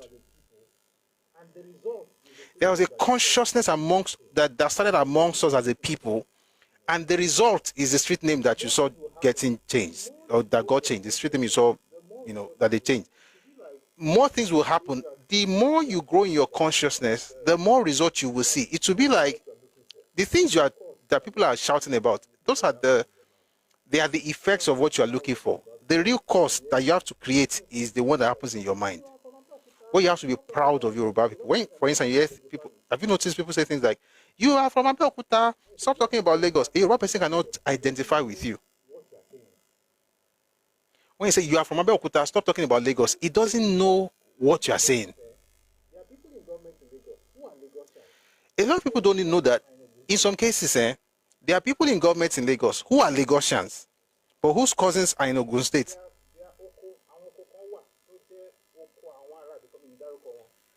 They are oko, àwọn oko kan wà tó jẹ́ oko àwọn ará becoming ní dárúkọ wọn. Ìlú yẹn wà ní Ogun State. Oko wọn wà ní Lagos State. And this is apart from the fact that we think regionally, thanks to Papa and what himself and his team did in the First Republic especially. That regional integration that you have, many people don't have it. So they don't even think based on their region. They think, in some cases, not even based on their states. They think based on their clans. Because again, that's the highest form of institution that they had before the British. Somebody said the Ijebu and their siblings in Ekpe. Ekpe is literally Ijebu.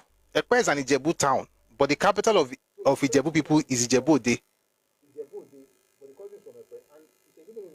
So a person might be from Ijebu-Ode, but the cousin is from Ekpe, and Ìṣẹ́jú mélòó ni Ekpe sí Ijebu-Ode gan.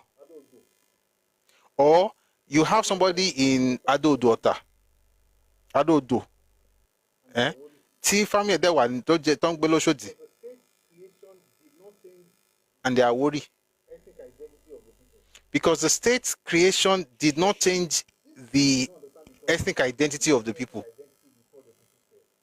But these clowns will not understand because they didn't have any ethnic identity before the British came as a common identity. They had identity. I'm not saying they didn't have identity, but there was no common identity. So that's why and somebody said something earlier that when certain people want to marry, they have to use the name, the state, the local government, the almost the street name itself. Because that is the basis of identity. You can't come to Yoruba land and okay, Agbole, Kinikan, Nibo, Agba Nshoku.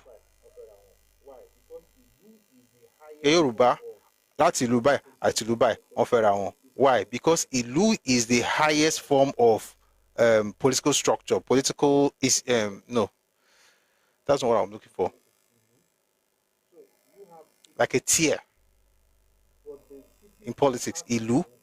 So you have city-states, but the city-state has people who have a common ancestry. Therefore, you cannot, because you are in Nigeria, now remove all of that and think like people who are coming from autonomous communities and saying, I'm from here, you are from there. You cannot talk about Lagos State because you're not from Lagos State. Number one, I can talk about anywhere I damn want to talk about. Anywhere I feel like talking about, I can talk about it. But beyond that, is that the kind of intricate cases that we have, the kind of intricate connections we have, even among certain Yoruba towns, you'll be shocked.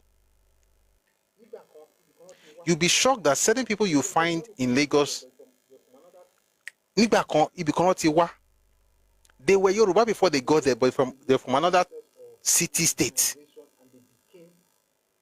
And then they went through the local process of indigenization and they became folks from Ibadan. Or they became folks from Lagos, or they became something else, and that's what they are today. But people cannot understand because they don't have that frame of reference. It's not their fault. But you can't think like that because you want to make them feel like we are one. That's not oneness. That's you losing. That's erasure. You are erasing your own memory. You're erasing your cultural memory in order to make certain people feel comfortable. That is dangerous. You know why? Whatever makes you tick. This Oyinbo you are speaking that you say I'm educated. That thing that is making you do all this spray, that thing is what you want to remove. Once you remove it, you become like the group that you are pandering to. And I'm not saying the group is bad. And I'm not mentioning any group, of course. But the group you are pandering to, there are certain things, and you know the funny thing, there are things that they will do you will never be able to do because you were not socialized in that space, and that's not where you are from. But what makes you tick? What makes you different? What makes you unique? You're going to drop that because we are all together. The point is we should keep it and be together. Anybody that tells you to throw it away in order to be together is a person who has nothing to hold on to. And that's not my fault. That's his family's problem. Let's forget ourselves. Let's forget where we're coming from. That's because you have nothing worth remembering. Anybody who has something worth remembering will hold on to it. And when I say worth remembering, not the people that say I will never forget. When they say we will not forget, what are they talking about? Victimhood, lies, and propaganda. That's what they're talking about. When I say I would never forget, which I don't even ever have to say, I'm talking about the greatness of the past, which can influence what I'm doing now, that can lead to a far greater future. So don't jettison that because we're in Nigeria. We're in Nigeria, we can build Nigeria, but Nigeria will grow through the growth and development of every constituent unit. And the constituent unit may be states and may also be ethnic groups. And from what I'm seeing in Nigeria today is ethnic group. Have you ever started yourself to think about this? 2025 was when the federal government gave us the development commissions across the regions in Nigeria. The Southwest has one, the Southeast has one, South-South has one, Northwest, North Central, Northeast. What if I told you that 12 years before 2025, the Western region, the Southwest, decided to create the same thing that the country is now doing 12 years later? Why was it that they were the ones who did it? Why didn't they, cry, give us this, give us road plots, import, dry port? Why didn't they do that? Why did they think of sitting down and coming up with something as Yoruba people Omo Odua? I told you yesterday was the 60th anniversary of Cocoa House. There are still companies under Odua Investment Company Limited, OICL. There are still companies that were founded in the 50s and 60s. Wema Bank is one of those companies. That's what your own ancestors did. Wema bought estates, Premier Hotel, Lafayette Hotel, Lagos Airport Hotel in Ikeja. That's what they did. And everything you see is owned by all the states of the Southwest. That Lagos Airport Hotel, it is owned by Lagos, Osun, Oyo, Ogun, Ondo, and Ekiti states. The 6 states own that hotel. You now let one bush baby come and tell you that you're from this state, you're not from that state. Your own governors could sit down and say, listen, we have a problem with security. Government, we need police, we need the state police. The federal government says no. They found a way around it and got Amotekun. It's not perfect, but it's better than nothing. I'm saying that whatever we want to do has to be built on what our forebears have done. Not trying to jettison everything because you're trying to pander to something that is even less than what you have. It's a shame. You know, Western region had embassies. The High Commission in London is the one Nigeria is using right now. Another one in Ili Alalaji in Saudi Arabia. It's actually Western region that owned it too. Nigeria owns it now. That's the kind of forward-thinking, mindset that your elders have. There's still some farmsteads that I drove to one place the other day when I visited. There's a big swath of land, that Awolowo, earmarked for farm. I mean, it's still a farm settlement today. I was like, how did he? I'm not talking about 1, 10, 20, 100 acres. What kind of law? Then they built farm settlements. This was in the 50s. Why do I say this? Because I don't know who is listening. You just might get into politics. Who are you going to model your stuff after? Excuse me. Maybe it will awaken something in you and you want to copy somebody that's actually worth it. And even if you are not going to politics, at least have this mindset. When you are doing your business, when you are doing whatever you're doing, you have not to brag or anything, but there's nothing that cannot work where you're from. Whether it's farming or entertainment or tourism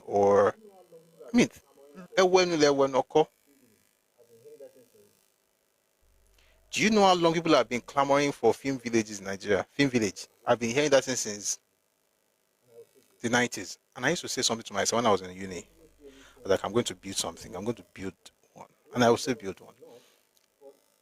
Because I just didn't see any sense in asking the government to build one.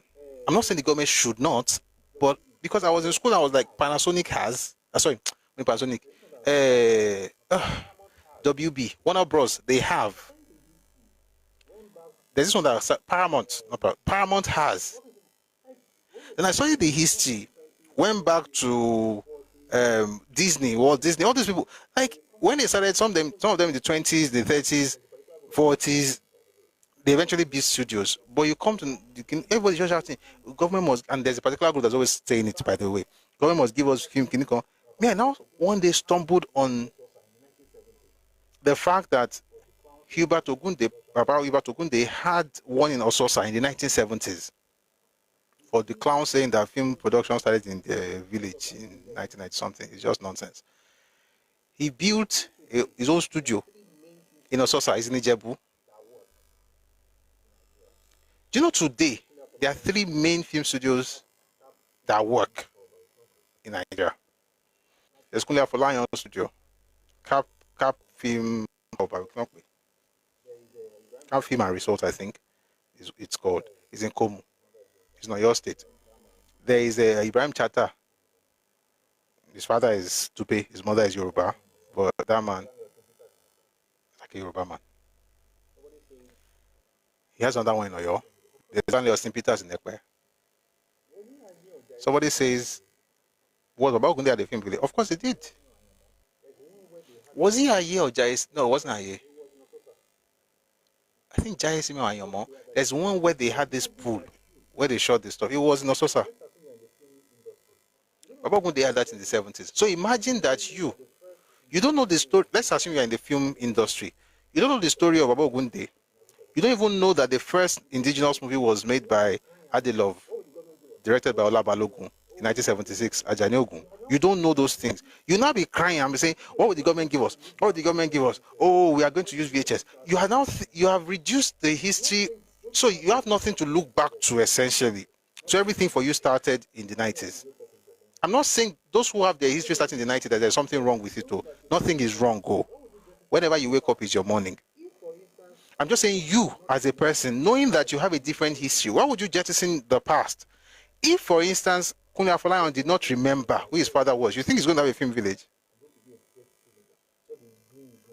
You should just be walking the street and be like, oh, I'm going to make a great movie. I'm going to be a great filmmaker. Just be doing his own and just start seeing. Sometimes just that memory is enough to trigger certain chemical reactions in your brain. You're able to think differently because you remember. You remember why, when they say things like, study about Salah, for instance, he built houses, built hotels, had cinemas. How did he do that? He was running on 35mm. He was doing celluloid, not Barok Budu, Kasari Saye Shenkoko. That mindset. I was listening to an interview last week. We were just talking. I watched an interview last week. It was of Mama Awolowo. Olaniwaju Azan. You know, they've been around for a long time. You know, Awada Keri, Ogabelo, Jideko Soko, Aluwe, and so on and so forth. And she said something that was quite striking. She said she preferred stage to film. I was like, yes. If you don't work in that space, you won't get it. But no, you will get it. You may not get it the way I said it, but I will explain. I said yes. You know why? Thespians, like true actors, there's something about stage productions. You get that feel. But the point is, whatever they are doing in films, they are tapping it from something in the past. Even though they are not doing stage as much as they used to do, they have to go back to it and pick something. That's what I got from one of the things I got from my interview. I'm saying that you have a lot to take from the past, whether it's in agriculture, it's in tech, it's in movies, it's in music, it's in even in church ministry. Even in church ministry. Anything. Victor Omosoya, I'm coming to... Don't worry. We'll see soon. We'll see soon, Mr. Victor. You have a lot to take from the past. And when we, like I said earlier, when we say don't forget the past, the Kinikon will always remember, we'll never forget. The point is not that you're looking for somebody to go and be fighting and say, I remember what you did to my father, I hate you, you made this happen to our people, all those nonsense that they're saying. Those things don't make you progress. Remember what was done in the past. Remember that in Nigeria, you are from a place where the biggest stadium in West Africa was built in your place in the 1950s to the 1960s. That's Liberty Stadium in Ibadan. The tallest building was built and commissioned in 1965. You have fantastic. You have things to look back and say, okay, this is it. So this is the point now. We have to break these records. That's the spirit. I'm not saying this to say I have better than you. That's not the point. Again, Yoruba people comparing themselves with their neighbors is actually insane. Like, you just read about some people and like, so you look at what they've done and then you surpass. And I'm saying in any industry, if you research enough, and why do you need this? There's something history does to you when it's set in contemporary times, and that's the relevance of history. And I hope we're going to do bigger stuff. Someone say a lot of movie stars in the UK started from this. Yes, yes, yes. I mean, there's a school in London, Identity. The guy, I think, is an OBE now. Oh, okay, okay. He's the one that it was in a school that John Boyega was in that school. He himself is an actor, but he's an OBE now. Yeah, is it MBE or OBE? I think it's OBE. Anyway, think Yoruba, and don't pander to anybody and don't apologize for anything. Just be good. Meanwhile, let me advertise again. We're working on something, so please. I'm I'm thinking of along an interesting line, but before the end of this August, we'll be done with that particular phase, and then we'll be going to the next phase. So please, as we start now, the idea of pushing the show, I think it should be in December. Please feel free to support us or help us with maybe sponsors or something that you know can help. Olotu, please, did the free education continue in the Midwest after they left the Western region? Sincerely, I don't know, but I doubt it will be possible because they were vehemently. Let me check. I'll check. There's this book on those people. You know the Midwest. When we are done with this will take a while, but we'll find a way to be certain it from time to time. When we are done with this session, we're going to do something on the Willings Commission. I've been mentioning it for a while, Abby. We'll do it. Umbo.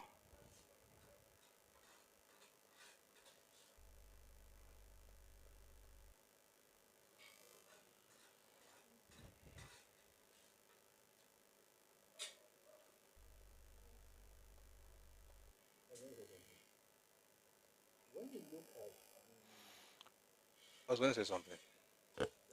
When you look at the fact that Benin and Delta provinces had 27 representatives and only 6 of them were in the ruling party, you will now ask yourself, why did Papa ensure that they got everything in terms of schools and everything like folks in Yoruba land? That's why I say we're going to study that thing, because when you talk about what happened to the Eastern minorities, some clowns will say, but the Western minorities also wanted to get out because they didn't go through the same thing. They had their own desires, and they had what they also wanted, but it was a different issue from what happened in the East. So let me quickly check that stuff. Mumbo.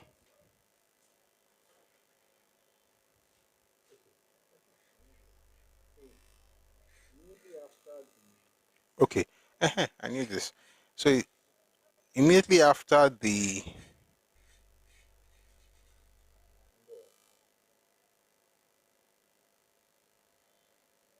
Mumbo.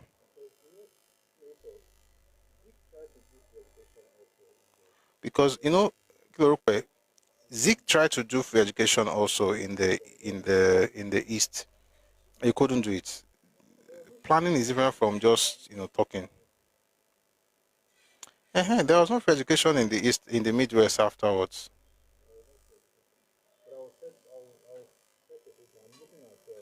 There was no free education, but I'll search a bit more. I'm looking at journals, but I prefer to actually look at books. Once I'm done, I'll probably check again.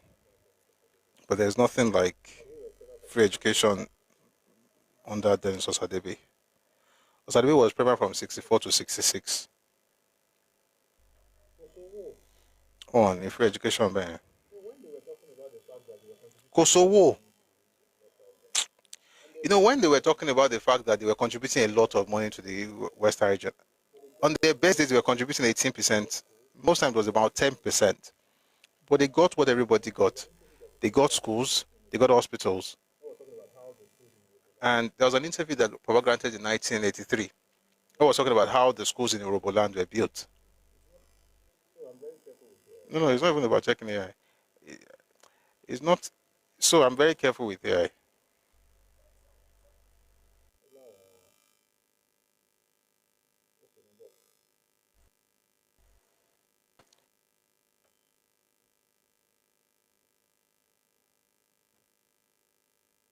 Very careful, because Olawo.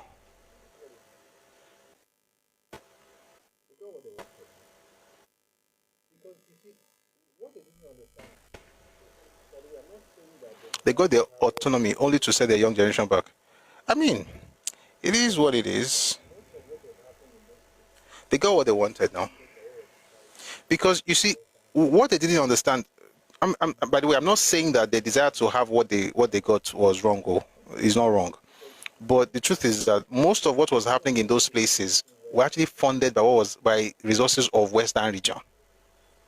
And the part of Western region that was contributing that money was the Yoruba part.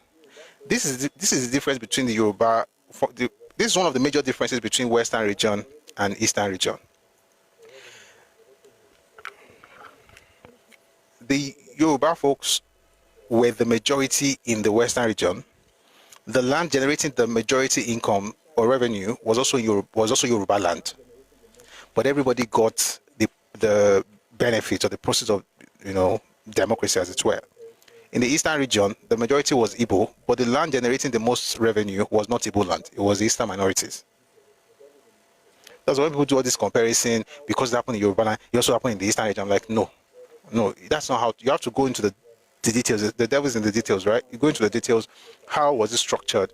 Do you have similarities? There are no similarities, to be fair, to be honest. But I'll get you more answers. But what I found so far is that there was no free education. The free education didn't come until much later. There was no free education on the.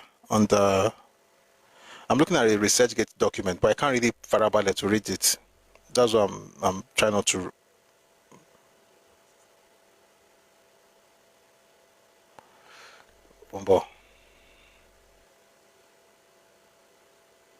This is a new Journal of African Studies.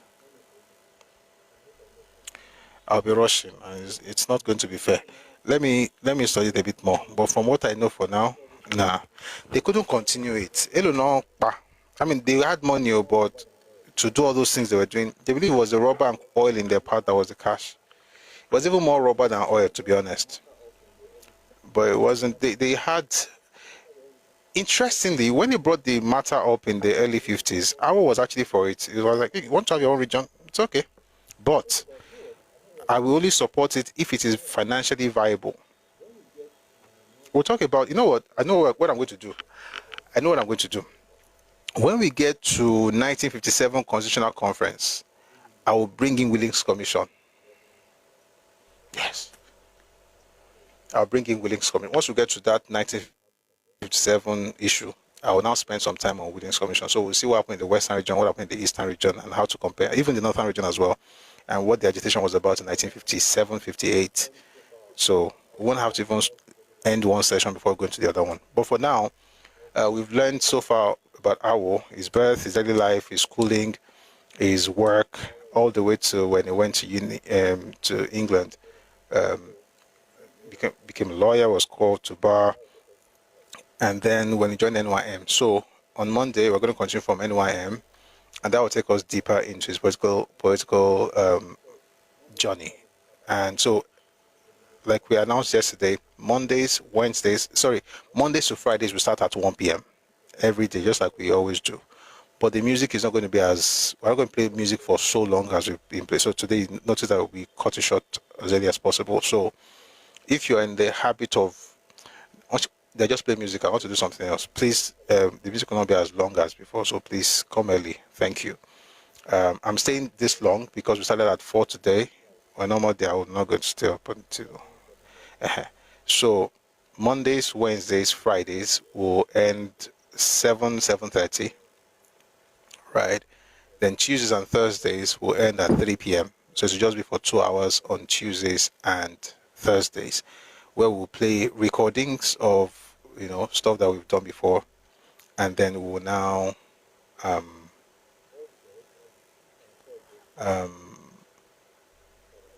get feedback. Also on Tuesdays and Thursdays we'll do Twitter live at the same time. Okay, so when we play it here, we'll also be able to do it on Twitter. So that will be 1 p.m. So for Twitter folks, because I'm not going to be showing my face, so I'm just going to be playing audio. So that means I don't like putting all these microphones on my body, especially the one that's already blinking. When I put it and I'm looking at it, it might distract me. So, but I mean, if we're having that, we won't have to be doing all of that. So Tuesdays and Thursdays, 2 hours, we listen to recordings and also have your feedback on Twitter and also YouTube and TikTok. But the other days we'll have the normal full session. So Monday we'll continue with Papa's Awolowo's path. What we'll be talking about is NYM days, and we'll now go deeper into politics. All the early things I wanted to do, we've done, and I'm glad we did it. And I hope you pick something from his struggles through life and everything. But now we're about to get into the politics. By the way, the struggle still remains, because it was after then that he got arrested. He had that house arrest. First, it was in his house. It was in the government house in Ikoyi, Western Regional House in Ikoyi. Then it was in Ibadan. No, it was in Ibadan. Then Ikoyi. Abi? No, it was in Ikoyi. Then Ibadan. Then Ikene. Then Lekki. You know, around the time they were having coca inquiry, and then treasonable felony in 62, 63, and then he went to prison. So we'll get into all of those things much later. Some of those books are here. By the way, one of the books I think, if you want to know about what happened while he was in prison, is somewhere down there. It's called My March Through Prison, Adventures in Power, Volume 2. We'll have all those conversations next week, like Barolong. But thank you very much for being here. I thank you for staying tuned till this moment. Let me thank everyone. 182.4k likes on TikTok. Thank you very much. But please, let's get it to 200 before we leave. All these things help the life. All right. I have to clap for you guys.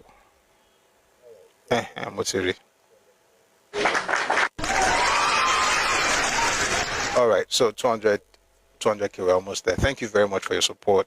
I saw some gifts. Thank you as well for the gifts. I didn't put my account number up today. I have to be remembering. But thank you for your support. I know there are people who, even if they don't put it out, they'll still reach out. So if you want to reach out, please feel free to reach out, and we'll appreciate your generosity as well. So thank you everyone for being here. And YouTube folks, thank you very much for being here. I'm going to let you go now because we're going to play our anthems. So the Nigerian anthem and also the Yoruba anthem. Please make it a date on Monday, 1 p.m. Ife time, West African time. We're going to have a fantastic time, right? Our story is always fantastic, by the way. It's inspiring, it's informative, and educational. All right. So I'll let our folks on YouTube go now. Have a lovely weekend on YouTube. I'll see you on Monday at 1 p.m. Ife time, West African time. Bless you. All right. For those of us on TikTok, let's listen to the anthems and sing along as well. Thank you. Okay. Copyright issue.